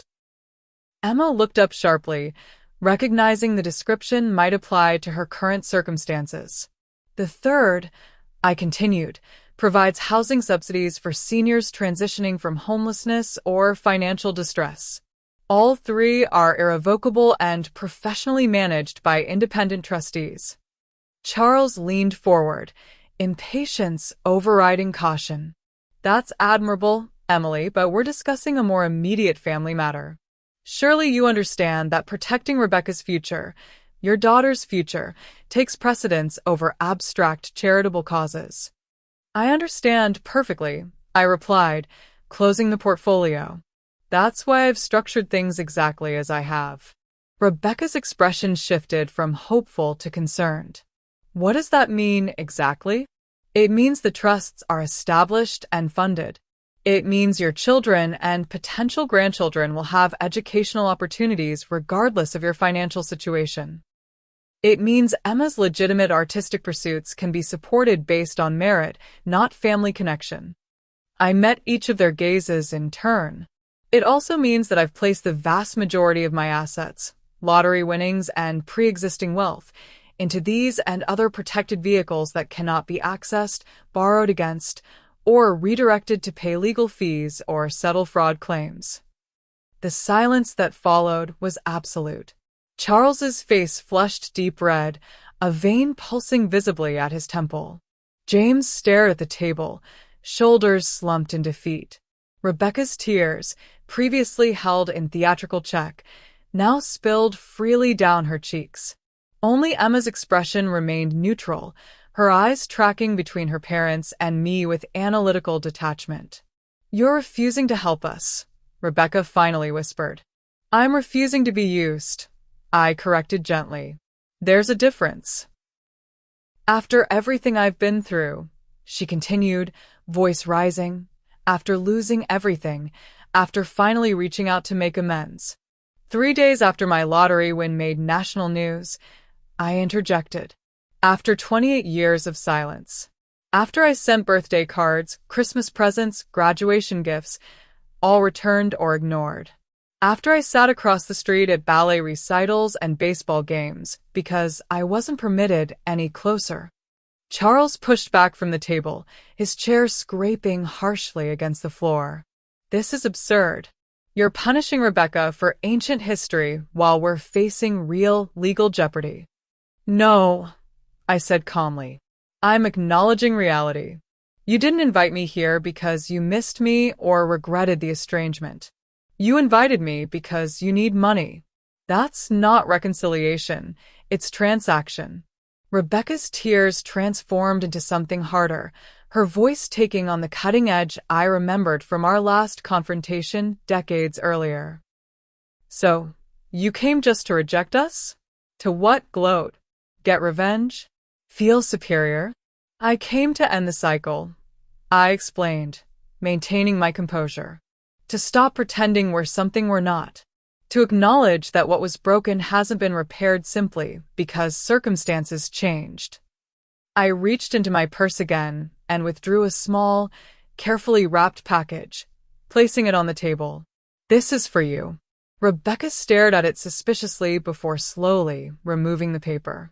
Inside lay a leather-bound album, its cover embossed with a simple title, 28 Years. What is this? She asked, opening to the first page. Every card, letter, and note I sent over 28 years, I explained. Photographs I took from a distance at events I wasn't welcome to attend. Newspaper clippings about your family's accomplishments. Records of gifts sent and returned. She turned the pages slowly, confronted with tangible evidence of persistent effort met with consistent rejection. James moved to look over her shoulder, his expression sobering as he realized the extent of the documented estrangement. I kept reaching out, I said quietly. For a very long time. Eventually, I accepted that the relationship existed only in my mind, maintained through one-sided effort and hope. Today isn't about revenge. It's about reality. Charles paced the small dining room, anger radiating from his rigid posture. This is emotional manipulation. You show up flaunting your wealth, dangling the possibility of help, then pull it away while making my wife feel guilty about ancient family drama. I haven't flaunted anything, I replied evenly. And I never offered financial assistance. You inferred that based on your needs, not my communications. So that's it, Rebecca demanded, closing the album with a sharp snap. You came to say no and make us feel worse about an estrangement that happened when I was practically a child? You were 35, I corrected gently. A grown woman making a clear choice. And I came to say goodbye properly, something we never did. To acknowledge that what was broken remains broken, not because I didn't try to fix it, but because some things once shattered can't be restored just because it becomes convenient. I stood, smoothing my slacks with steady hands. I should be going. That's it.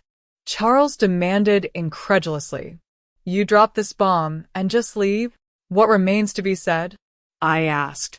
You needed financial rescue. I've made it clear that's not happening. Continuing this meal would be uncomfortable for everyone. Emma appeared in the doorway, her expression unreadable. I'll walk you out.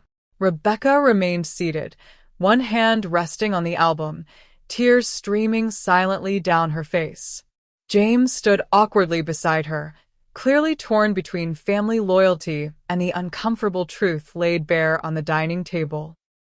Charles had moved to the window, back turned rigidly toward the room, rejection radiating from every line of his posture. At the front door, Emma handed me my coat. That was impressively calm, she observed. I'd have been screaming by the soup course. Screaming rarely accomplishes anything, I replied, buttoning my coat. The trusts, she said hesitantly. Were you serious about the one for artists? Completely serious. The Emily Bronker Arts Foundation. Applications open in January. A ghost of a smile touched her lips. Named after yourself. Bold choice. Actually, I corrected. Named after my mother. You were named after her too, though your parents might not have mentioned that. Something shifted in her expression, surprise followed by a flicker of connection. They didn't mention it. I retrieved a business card from my pocket, offering it to her. The foundation information is on the back. Applications are reviewed blindly, so your name won't help or hinder. Just your work. She accepted the card, studying it before tucking it into her jeans pocket. I probably won't apply. That's your choice, I acknowledged. But the opportunity exists, regardless of what happens with your parents. We stood in silence for a moment, two women connected by blood and circumstance, but separated by decades of absence. In another reality, I might have known this strong-minded young woman from infancy, might have encouraged her artistic talents, might have been the grandmother who slipped her extra desserts and whispered encouraging secrets. I should get back inside, she said finally. They're probably planning their next move already. Probably, I agreed. Take care of yourself, Emma. You too, grandmother. The title sounded awkward on her lips, an unfamiliar formality. As I walked to my waiting car, I heard the front door open behind me. "Mother, wait," Rebecca called, hurrying down the front path. Her face was tear-stained, her composure cracked. "You can't just leave like this. We're family." I turned to face her, this woman who had once been the center of my universe, now a stranger wearing my daughter's face. "We share DNA, Rebecca. That's not the same as family." "So, what, you're punishing me? Making me suffer because I hurt you?" Her voice cracked with genuine anguish. "I'm losing everything, my home, my reputation, my security. How can you just walk away?" The question hung between us, echoing across 28 years of absence. How could I walk away? The same way she had, one step at a time, with the clear knowledge that some bridges, once burned, leave only ashes. "I'm not punishing you," I said softly. "I'm accepting your original decision. You chose to live without me in your life. I'm honoring that choice, even now when circumstances make you reconsider." "People change," she insisted desperately. "I've changed." "Have you?" I asked, studying her familiar yet strange features. "Or have your circumstances changed?" She had no answer, just tears and the dawning realization that some consequences cannot be undone with belated remorse. "Goodbye, Rebecca," I said gently. I turned and continued to my car, her soft weeping following me like a shadow. The driver opened the door, his expression carefully neutral despite having witnessed the exchange. As we pulled away from the curb, I didn't look back at the diminishing figure of my daughter standing alone in the gathering darkness. The decision was made. The circle closed. 28 years of unfinished business concluded not with reconciliation, but with acceptance. Not with forgiveness, exactly, but with the clear-eyed acknowledgement that some wounds heal into scars that permanently change the landscape of a life. As the car carried me back toward my new home, I felt neither triumph nor regret. Only the quiet certainty that comes from finally setting down a burden carried for far too long. Thanksgiving dinner at the Harrington household, if one could even call it that anymore, had unfolded exactly as I'd anticipated. The transparent attempts at warmth, the strained conversations avoiding the elephant in the room, the inevitable moment when Charles abandoned pretense and revealed their true motivation. My calm refusal, Rebecca's desperate plea as I departed. What I hadn't anticipated was what came next.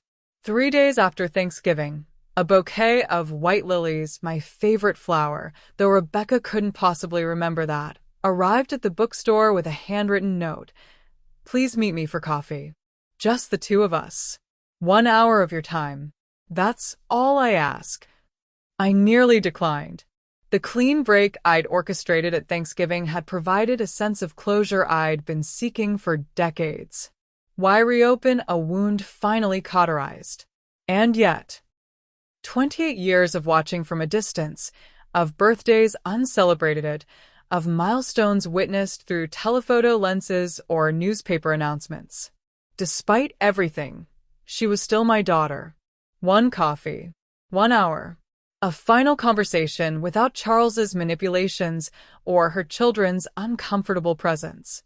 I agreed to meet at a small cafe far from both our neighborhoods, neutral territory where neither of us would be recognized. I arrived 15 minutes early, selecting a corner table with good sight lines to both entrances, a habit developed during years of discreet observation at Rebecca's family events. She arrived precisely on time, dressed more casually than I'd seen her in decades, jeans, a simple sweater, minimal makeup.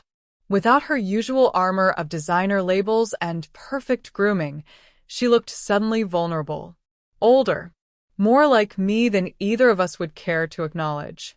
"Thank you for coming," she said, sliding into the chair across from me. "You're welcome," I replied, neither warm nor cold. Simply present. An awkward silence settled between us as she ordered coffee with precise specifications. Almond milk, 1 raw sugar, exactly 150 degrees. Some habits of privilege remained intact despite changing circumstances. "How's your book business?" she asked once the server departed. "Thriving," I answered, "though I've reduced my hours since the lottery." She nodded, fingers tracing the edge of the table. "I've been thinking about what you said, about why I reached out after so many years. And you weren't entirely wrong," she admitted, meeting my eyes briefly before looking away. "The timing was influenced by your financial situation." At least she had the grace to acknowledge what we both knew. "But," I prompted, hearing the unspoken qualification in her tone. "But it wasn't just that." She took a steadying breath. "When everything started falling apart with Charles's business, when we lost the house, when our friends stopped calling, I started thinking about resilience, about starting over. And I remembered how you did that, raising me alone after Dad left." The server returned with our coffees, providing a momentary reprieve from uncomfortable truths. "You are my age now when Dad abandoned us," she continued once we were alone again. "Younger, actually. And you figured it out. No support system, no education, just determination." "I had you," I corrected quietly. "That made the difference." Her eyes filled unexpectedly, and I threw that away. For what? Status? Security that turned out to be an illusion. I sipped my coffee, neither confirming nor contradicting her assessment. This was her reckoning, not mine. "I've been horrible to you," she continued, voice catching. "Unforgivably cruel. I can see that now, after finding myself in a situation where I need to rebuild from nothing." "You're hardly starting from nothing," I observed. "You have your children, an education, work experience, connections, albeit perhaps strained ones. That's considerably more than I had." She acknowledged this with a small nod. "Still, everything I thought was solid has disintegrated. The life I chose over maintaining a relationship with you turned out to be built on fraud and deception." "Charles's fraud," I clarified. "Not yours. Unless you were aware?" "No," she insisted quickly. "At least, not consciously. But there were signs I ignored because they would have disrupted the narrative I'd built. The lifestyle I'd become accustomed to required me not to ask certain questions." This rang true. Rebecca had always excelled at selective perception, filtering reality to support her preferred version of events. "What do you want from me, Rebecca?" I asked directly. "Beyond financial assistance, which I've made clear isn't happening." She wrapped both hands around her coffee cup as if drawing warmth from its porcelain sides. "I don't know exactly. Understanding, maybe? A second chance." "Understanding of what? That you're sorry now that circumstances have forced a reconsideration? That's not remorse. It's adaptation." My words were harsh, but not delivered cruelly. Simply factual, the way a doctor might describe a diagnosis without emotional inflection. "You think I'm only reaching out because I need something," she said, a flash of the old defiance surfacing briefly. "Aren't you?" I countered. "It's more complicated than that." "It always is." We sat in silence for several moments, decades of unspoken history expanding to fill the space between us. When she spoke again, her voice had a different quality, less defensive, more reflective. "Do you remember when I was 8 and had pneumonia? You took time off work even though you couldn't afford to. You slept in that awful hospital chair for 3 nights straight." The memory surfaced with surprising clarity, her small body burning with fever, the constant beeping of monitors, my terror masked behind reassuring smiles. "Of course I remember. You read me The Secret Garden from cover to cover," she continued. Different voices for each character. "When I asked why Mary's parents didn't want her, you said sometimes adults make terrible mistakes that have nothing to do with the children they hurt. I had forgotten that conversation, that moment of attempted wisdom offered to a sick child asking unanswerable questions. I've been thinking about that a lot lately, Rebecca said. About Mary Lennox and her journey from bitter orphan to someone capable of nurturing life. About how we repeat patterns without realizing it. You're not an orphan, Rebecca. You chose estrangement. I know, she acknowledged. That's almost worse, isn't it? To have a loving parent and reject them. At least Mary had the excuse of never knowing what she was missing. The conversation was veering into territory I hadn't anticipated, genuine reflection rather than manipulation. I remained cautious, decades of disappointment having taught me the danger of hope. What exactly are you proposing? I asked, steering us back to practicalities. Nothing specific, she admitted. Just possibility. The chance to know each other again, without expectations. I understand why you won't help financially. I'm not asking for that anymore. Aren't you? I raised an eyebrow. Because Charles is still facing serious legal troubles. Your lifestyle, despite downsizing, still requires significant resources. Those needs won't disappear because of one honest conversation. She flinched slightly at the directness. I can't pretend those pressures don't exist. But I'm trying to separate them from this. She gestured between us. From whatever might be salvageable between mother and daughter. After 28 years, I said, I'm not sure what that might be. Neither am I, she admitted. But wouldn't it be worth finding out? Before it's too late? The implied reference to mortality, mine, presumably, given our respective ages, struck me as both manipulative and oddly touching. Rebecca had never been subtle in her emotional appeals. I've lived with too late for nearly 3 decades, I reminded her. I made peace with that reality long ago. And yet you agreed to meet me today, she pointed out, despite having every reason to refuse. She wasn't wrong. Despite my resolve, despite the clean break at Thanksgiving, I had accepted her invitation. Some ember of maternal connection, however deeply buried under years of rejection, had flickered in response to her outreach. One coffee doesn't erase 28 years, I said finally. No, she agreed. But it might be a start, if you're willing. The server approached, asking if we needed anything else. Rebecca glanced at her watch, surprise registering on her face. We've been here nearly 2 hours. Time had slipped away unnoticed, stretching well beyond the promised single hour. I signaled for the check, unwilling to commit to further extension of this unexpected détente. I have a proposal, Rebecca said as I counted out cash for our coffees. Christmas dinner. At our house again, but different this time. No Charles, he'll visit his sister in Connecticut. No hidden agendas.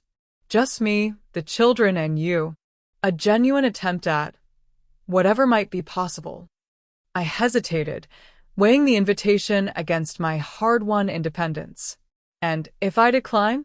Then that's your choice, she said with surprising equanimity. I won't pretend it wouldn't hurt, but I would respect it. 28 years too late, perhaps, but I would respect it. As we stood to leave, an unexpected question formed in my mind. Why did you name Emma after me? After deliberately cutting me from your life? Rebecca paused, clearly surprised by the query. It felt right somehow. A connection I wasn't ready to acknowledge, but couldn't fully sever. Charles objected, actually. Thought it was unnecessarily sentimental given the circumstances. This small revelation, this tiny thread of connection maintained even during the height of estrangement, shifted something subtle in my perception. Not enough to erase decades of hurt, but enough to complicate the narrative I'd constructed. Outside the cafe, standing on the windswept sidewalk, we faced each other as the peculiar intimacy of shared coffee evaporated in the cold December air. Think about Christmas, she said, not reaching for a hug or any physical contact. No pressure. Just an open invitation. I'll consider it, I replied, neither committing nor refusing. As I watched her walk away, shoulders slightly hunched against the wind, I felt an unfamiliar emotion stirring beneath my carefully maintained composure. Not forgiveness. The wound was too deep, the years of absence too extensive for such easy resolution. Not hope, experience had taught me the danger of that particular indulgence. Perhaps it was simply recognition of shared humanity, of mutual imperfection, of the complex interweaving of love and hurt that defined our particular mother-daughter tapestry. I didn't know if I would accept her Christmas invitation. I didn't know if temporary vulnerability born of financial disaster could evolve into genuine reconciliation. I didn't know if the damage of 28 years could ever be repaired or merely acknowledged as permanent alteration to the relationship's landscape. What I did know was that the confrontation I had anticipated, the final, decisive ending, had instead opened a door I had long believed permanently sealed.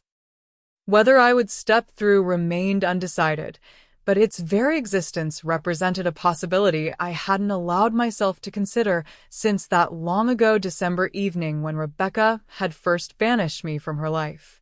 As I walked to my car, I realized the conversation had accomplished something I hadn't expected. It had returned agency to both of us. For years, I had defined myself in relation to rejection as the abandoned mother maintaining dignity in the face of undeserved estrangement. Rebecca had defined herself in opposition to me, constructing an identity that required my absence to maintain its integrity. Now, paradoxically, her financial downfall had freed us both from these rigid identities. Whatever came next, reconciliation, permanent separation, or something in the ambiguous territory between, would be chosen rather than imposed, a decision rather than a sentence. The confrontation hadn't provided the clean, decisive conclusion I'd anticipated. Instead, it had created space for something I'd long since stopped believing possible, uncertainty, with all its attendant anxiety and promise. For the first time in 28 years, our shared future wasn't predetermined by the weight of accumulated absence. It was improbably unwritten. As I drove home through streets decorated for approaching holidays, I realized I didn't need to decide immediately about Christmas. For now, it was enough to acknowledge that at 65, after decades of believing my story with Rebecca had reached its conclusion, I found myself facing the possibility, however remote, of an unexpected new chapter. The confrontation, rather than ending something, had instead revealed that endings themselves are rarely as definitive as we imagine. Life, with its stubborn insistence on complexity, has a way of continuing beyond the periods we try to place at the ends of sentences, transforming conclusions into unexpected commas, pauses rather than full stops. Whether this particular pause would lead to continuation or merely delay the inevitable final silence remained to be seen. But for the moment, in the uncertain space between coffee and Christmas, both possibilities existed simultaneously, like Schrodinger's relationship, neither fully alive nor completely dead until observation collapsed the wave of potential into a single reality. For today, that uncertainty itself felt like enough. Not quite hope, but its more cautious cousin, possibility. Possibility, it turns out, has a half-life. In the 3 weeks between our coffee meeting and Christmas, Rebecca called 5 times and sent 3 handwritten notes, each communication carefully balanced between outreach and respect for boundaries. No mention of financial difficulties. No hint of Charles's continuing legal troubles. Just gentle persistence, memories shared, questions about my daily life. I responded with measured engagement, brief calls returned, short notes acknowledging receipt of hers. Neither embracing nor rejecting the tentative reconnection, but allowing it to exist in the liminal space between estrangement and reconciliation. The Christmas invitation remained open, mentioned only once in passing during our final call before the holiday. We'll be having dinner at 3, if you'd like to join us. Very casual. Just family. Family. The word still caught in my throat like a fish bone, sharp-edged and uncomfortable. I hadn't decided whether to accept until Christmas morning itself, when I woke in my still new townhouse, surrounded by tasteful decorations installed by a professional service. The tree was perfect, color-coordinated ornaments arranged with artistic precision. The mantel featured a designer garland interspersed with subtle lighting elements. Everything spoke of carefully curated holiday spirit without the messy imperfection of personal history. It was beautiful and utterly sterile. Suddenly, overwhelmingly, I missed the chaotic decorations of Christmases past, the handprint ornaments Rebecca had made in elementary school, the slightly lopsided star she'd insisted belonged on top despite its asymmetry, the paper chains we'd constructed together during lean years when store-bought decorations were an unaffordable luxury. Perhaps it was this unexpected wave of nostalgia, or perhaps simply the human aversion to spending significant holidays alone, but by mid-morning I had made my decision. I would go, not with expectations of Hollywood reconciliation or fairy tale forgiveness, but with cautious openness to whatever the day might hold. I called to confirm my attendance, packed the carefully selected gifts I'd purchased despite uncertainty about my plans, and instructed my driver to take me to the modest house that now served as the Harrington residence. The neighborhood looked different in daylight, small houses with tidy yards, holiday decorations reflecting varying levels of enthusiasm and budget. Rebecca's home, while the least impressive on the block in terms of size and condition, featured a freshly painted front door and new welcome mat. Small touches of pride amid diminished circumstances. Emma answered my knock, a streak of flour across one cheek suggesting kitchen involvement. "You came," she said, surprise evident in her voice. "I did," I confirmed, stepping into a home transformed from the awkward way station of Thanksgiving into something more lived in, more authentically inhabited. A small tree occupied one corner, decorated with an eclectic mix of ornaments that spoke of collected history rather than coordinated design. Holiday music played softly from hidden speakers. The scent of roasting turkey mingled with cinnamon and pine. "Mom's in the kitchen," Emma explained, taking my coat. "James is running late. Texted that his train was delayed. It's just us until he arrives." Us. Another concept with sharp edges, potentially dangerous in its implication of belonging. I followed Emma toward the kitchen, gifts tucked under one arm, a bottle of wine in the opposite hand. In the doorway, I paused, watching unobserved as Rebecca maneuvered around the modest space with unexpected confidence. She wore jeans and a simple sweater, hair pulled back in a casual ponytail, focused entirely on the task of basting a golden brown turkey. For a moment, time collapsed, and I saw not the estranged daughter who had rejected me, but the young girl who had stood on a step stool in our tiny apartment kitchen, solemnly stirring cookie dough while I supervised. The same determined expression, the same slight furrow between her brows when concentrating. "Mom," Emma called, breaking my reverie. "Look who's here." Rebecca turned, wooden spoon in hand, face flushing with what appeared to be genuine pleasure. "You came," she echoed her daughter's greeting. "I did," I repeated, offering the wine as a social buffer against the emotional complexity of the moment. "Thank you," she said, accepting the bottle. "This will be perfect with dinner." A slight tremor in her hand betrayed the casual tone. "Everything's almost ready. Emma's been a tremendous help." Only because she finally admitted she needed it, Emma interjected with affectionate exasperation. "After burning the first batch of rolls." Rebecca laughed, the sound startlingly familiar despite decades of absence. "Cooking was always your territory, Mother. One skill I never properly acquired during my Martha Stewart phase." The casual reference to our shared past, acknowledgement rather than erasure, created a momentary bridge across the chasm of separated years. Some skills prove more durable than others, I observed, thinking of all I'd learned during lean years that had ultimately served me well during rebuilding. Rebecca nodded, understanding the subtext. I'm discovering that daily. Would you like some coffee while we wait for James? We settled in the living room with steaming mugs, conversation flowing with surprising ease around neutral topics, the bookstore's holiday sales, Emma's upcoming exhibition, the unpredictable winter weather. No mention of Charles or financial troubles or the 28-year gap in our shared history. James arrived as Rebecca was checking the turkey one final time, bringing a blast of cold air and apologetic explanations about train delays. He greeted me with awkward formality, clearly less comfortable than his sister with this tentative family reconfiguration. "Where's Dad?" he asked, glancing around the conspicuously Charles-free home. "Connecticut, with Aunt Patricia," Rebecca replied, her tone neutral but firm.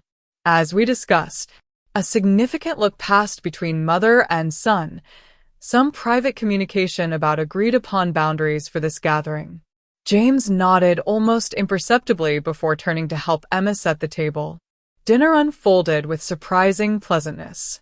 The food was simpler than Thanksgiving but prepared with evident care: turkey, mashed potatoes, roasted vegetables, fresh cranberry sauce. Without Charles's brooding presence, conversation flowed more naturally, primarily guided by Emma's unfiltered commentary and insightful questions. "So you started with just a small bookstore," she prompted during a lull, "and built it into what it is now. How did you know you could do that?" "I didn't," I admitted. "I just knew I needed to try. After decades of believing certain paths were closed to me, I decided to attempt them anyway. Failure seemed less frightening than continued stagnation." Rebecca looked up sharply, something like recognition flashing across her features. James, less attuned to the emotional undercurrents, launched into business school analysis of independent bookstore economics, his genuine interest in the topic overriding social awkwardness. After dinner, we gathered around the modest tree for gift exchange, a ritual I hadn't participated in with family for nearly 3 decades. The presents I'd brought were carefully considered. For James, a first-edition economics text by his favorite theorist. For Emma, a collection of specialized art supplies I'd researched extensively. For Rebecca, something more symbolic, a bound collection of family recipes I'd transcribed from memory, dishes I'd prepared throughout her childhood. Their gifts to me showed similar thoughtfulness: a handcrafted leather portfolio from James, a small original watercolor from Emma, and from Rebecca, most unexpectedly, a photo album. Not manufactured memorabilia like the one I'd presented at Thanksgiving, but contemporary images. Rebecca at her desk working on what appeared to be a resume, Emma in her studio, James playing piano, scenes from their current life. "I thought you might want to know who we are now," Rebecca explained quietly as I turned the pages. "Not just who we were before or who you glimpsed from a distance." The gesture contained no manipulation, no veiled request for assistance or validation. Just the simple offering of current reality, an invitation to witness rather than imagine their present circumstances. As evening approached, James announced he needed to catch the last train back to the city, his departure creating natural conclusion to the carefully orchestrated gathering. Emma volunteered to drive him to the station, leaving Rebecca and me alone for the first time since our coffee meeting. We cleared dinner dishes in companionable silence, the domestic rhythm creating a sense of normalcy that felt both foreign and achingly familiar. "Thank you for coming today," Rebecca said finally, handing me a plate to dry. "It meant a lot to all of us." "It was pleasant," I acknowledged, selecting the word carefully. "Just pleasant." A shadow of disappointment crossed her features. "Pleasant is significant given our history," I pointed out. "I came with no expectations beyond awkward politeness. This was considerably more than that." She nodded, accepting the measured response. "I've been thinking a lot about what you said at Thanksgiving. about transaction versus reconciliation. I continued drying dishes, waiting for her to continue at her own pace. You were right, she admitted, focus fixed on the soapy water rather than my face. When I sent that invitation, financial rescue was part of my motivation. Not the only part, but significant enough to be dishonest by omission. The acknowledgement hung between us, neither accusation nor absolution, simply truth finally spoken aloud. What would you say was your motivation today? I asked, curious rather than confrontational. She considered the question with evident care. Honestly, a mixture of things. Regret for what I threw away. Fear of facing an uncertain future without any family support system. Genuine desire to know the woman my mother became during the years I missed. She glanced up briefly. And yes, some lingering hope that relationship might eventually lead to practical assistance, though I understand why that's unlikely. The honesty was refreshing, complex, messy truth rather than sanitized narrative or manipulation disguised as sentiment. I appreciate the candor, I told her, placing the last dried plate in the cabinet. It's more valuable than comfortable fiction. Where does that leave us? She asked, draining the sink and drying her hands on a dish towel. It was the question I'd been asking myself throughout the carefully orchestrated day. Where indeed? Not restored to pre-estrangement closeness. Too much had happened. Too much remained unresolved. Not permanently severed. The day had demonstrated connection still existed, however attenuated by time and circumstance. Some middle territory, undefined and unexplored. I don't know exactly, I admitted, but I think it leaves us with possibility. She nodded, accepting the limited offering without pushing for more definitive commitment. I'll take possibility. After 28 years of certainty in the wrong direction, possibility feels remarkably hopeful. We moved to the living room, settling into chairs angled toward the Christmas tree, its multicolored lights creating pools of color on the worn carpet. Outside, snow had begun falling, transforming the modest neighborhood into something from a holiday card. Charles called today, Rebecca said after a comfortable silence. From his sister's house. Asked if you'd reconsidered. If you'd offered any assistance. The moment of truth, arriving like an unwelcome guest. And what did you tell him? That financial matters weren't discussed. That we were trying something different. She twisted her wedding ring, still present despite everything I noted. He didn't take it well. I imagine not, I replied neutrally. We're separating, she added, the statement delivered without drama. After the holidays. His legal issues are his to resolve. I can't keep living in the shadow of decisions I wasn't part of making. The revelation surprised me. Despite their reduced circumstances, I'd assumed Rebecca would maintain the marriage that had cost her so much to establish. What will you do? I asked, genuine curiosity rather than implied obligation. Start over, I suppose. She attempted a smile that didn't quite reach her eyes. I've been applying for marketing positions. More rejections than interviews so far, but something will materialize eventually. Emma's offered her spare room until I find my footing. The information was delivered without request or expectation, simple sharing of reality rather than veiled plea for rescue.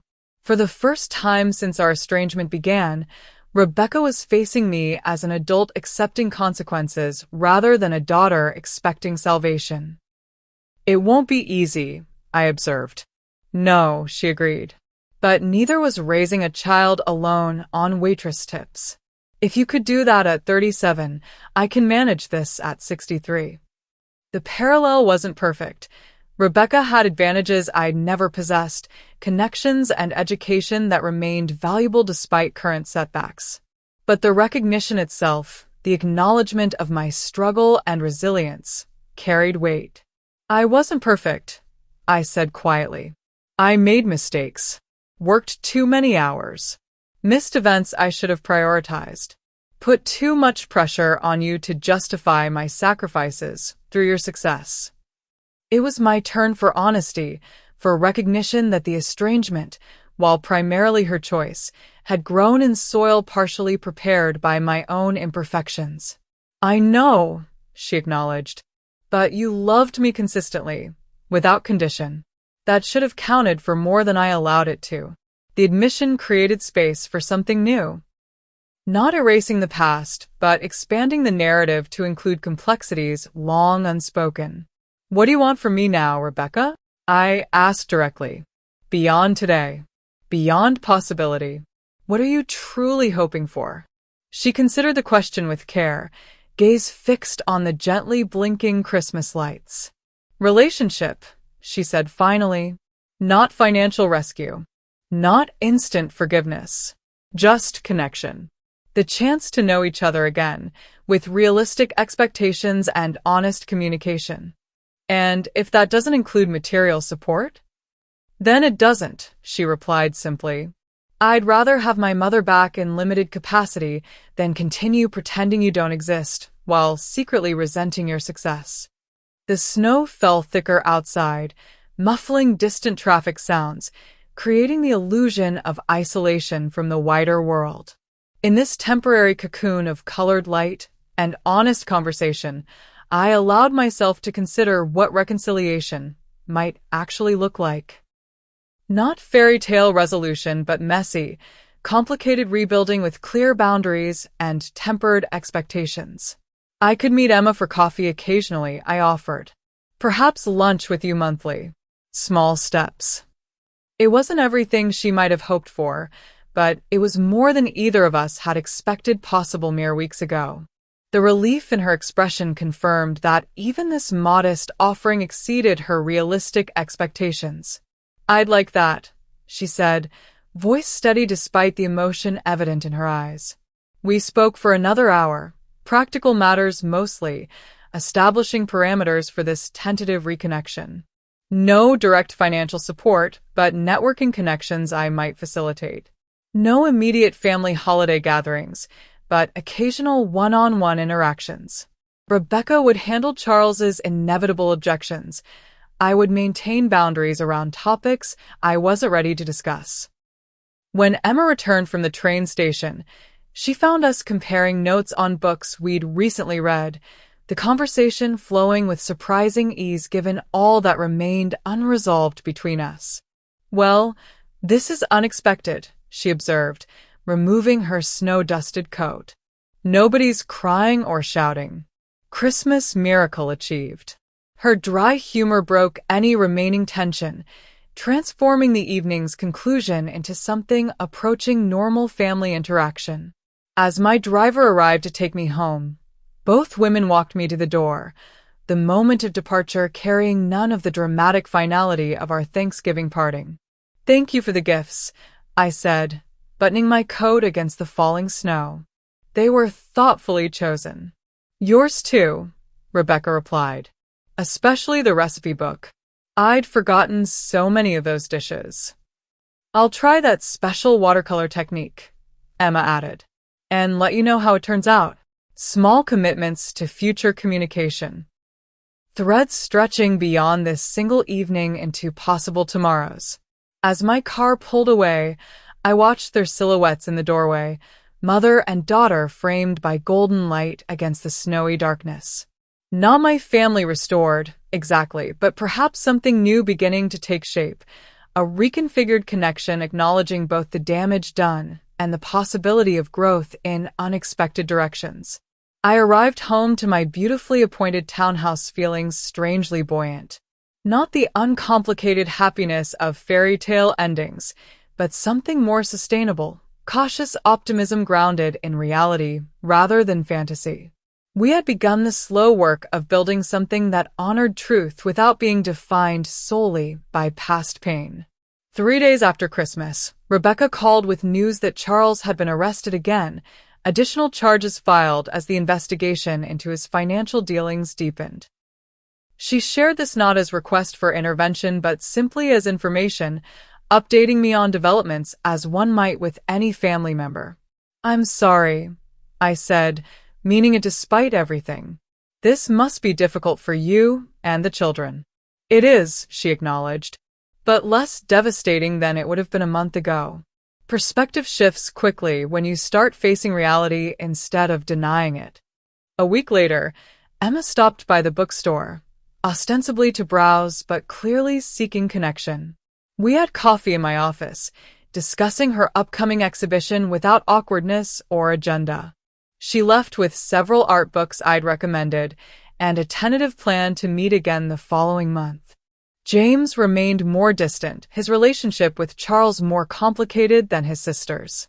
But he sent a polite email thanking me for the Christmas gift and expressing cautious interest in future conversation about investment strategies for independent businesses. A professional connection rather than personal, but connection nonetheless. As January unfolded with its particular post-holiday sobriety, I found myself adjusting to this new reality, the careful navigation of rebuilt relationship requiring constant awareness of boundaries and expectations. Not the clean, decisive ending I'd anticipated at Thanksgiving, but something more nuanced and, perhaps, more authentic to the complex reality of human connection.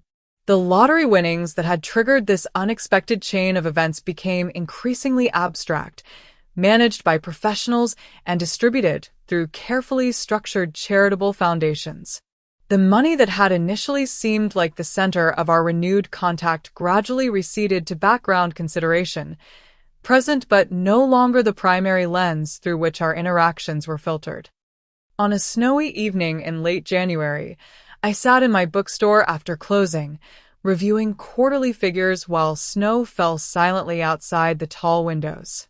The phone rang, Rebecca calling not with crisis or request, but simply to share news of a promising job interview. The conversation flowed naturally, neither overly intimate nor artificially distant. As I hung up, I reflected on the strange journey that had brought us to this point. 28 years of absence, a minor fallout that had metastasized into decades of estrangement, a financial windfall that had triggered reconciliation attempts based initially on need rather than genuine remorse.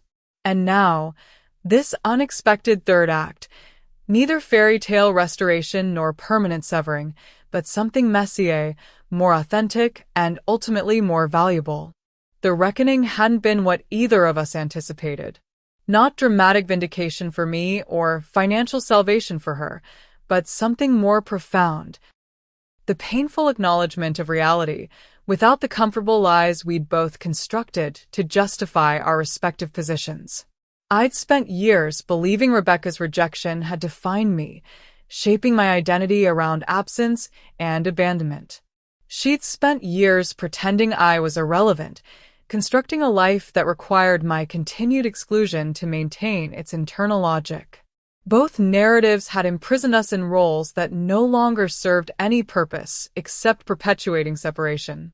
The true reckoning came not in dramatic confrontation but in quiet recognition that relationships exist in the messy middle ground between fantasy and severing, that genuine connection requires acknowledging imperfection rather than demanding idealized behavior, that sometimes the most profound revenge against rejection is simply living well enough to offer generosity instead of continuing the cycle of hurt. As I gathered my things to leave, the first anniversary edition of Bronker Books and Brew caught my eye, a framed newspaper article featuring a photo of me standing proudly before my creation. The woman in that picture had been seeking validation, determined to prove her worth to someone who wasn't watching. Now, that same woman moved through the world differently, not defined by absence or driven by the need to demonstrate value, but simply and fully herself, successful on her own terms, offering connection without requiring it for completion. That, perhaps, was the sweetest revenge of all. Not rejection returned or vindication achieved, but the freedom to exist beyond the narrow confines of response to abandonment. To become so wholly myself that reconciliation became choice rather than necessity, generosity rather than capitulation. As I locked the bookstore and stepped into the snowy evening, I felt neither triumph nor regret. just the quiet satisfaction of a woman who had built a life worth living, regardless of who was watching or who finally noticed. The journey from fracture to reckoning had taken 28 years, unfolding not in dramatic confrontation, but in the gradual accumulation of choices, small decisions compounding over decades into lives almost unrecognizable to our earlier selves. The minor fallout that had separated us had never been minor at all. It had been the earthquake that forced us onto entirely different paths, leading to destinations neither could have imagined on that long-ago December evening. Now, improbably, those paths had converged again, not rejoining completely but running parallel for a time, close enough for recognition, if not complete reunion. Whether they would eventually merge or diverge once more remained uncertain, part of the unwritten future stretching before us. What remained certain was that whatever came next would be chosen rather than imposed, created through mutual decision rather than reaction.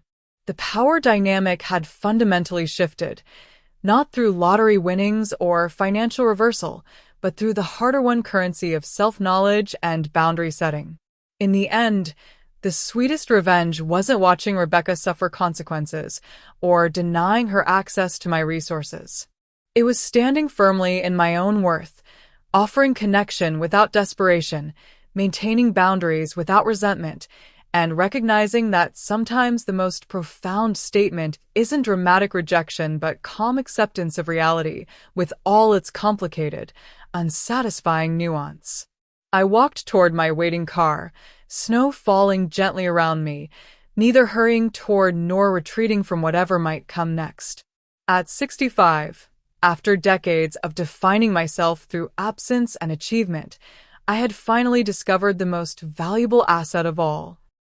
The freedom to write my own story, not as response to abandonment, but as expression of authentic self, hard-won and deeply valued.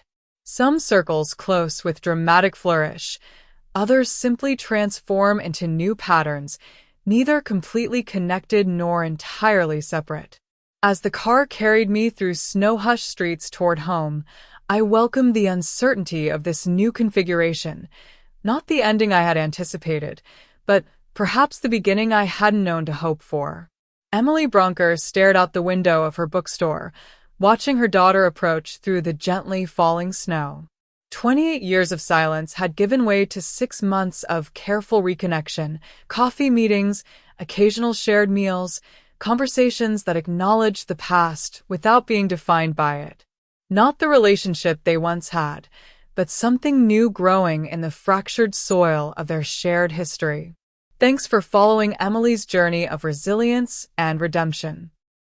If you enjoyed this tale of sweet revenge through success, be sure to subscribe to our YouTube channel for more captivating stories that explore the complex emotions of family dynamics and personal transformation.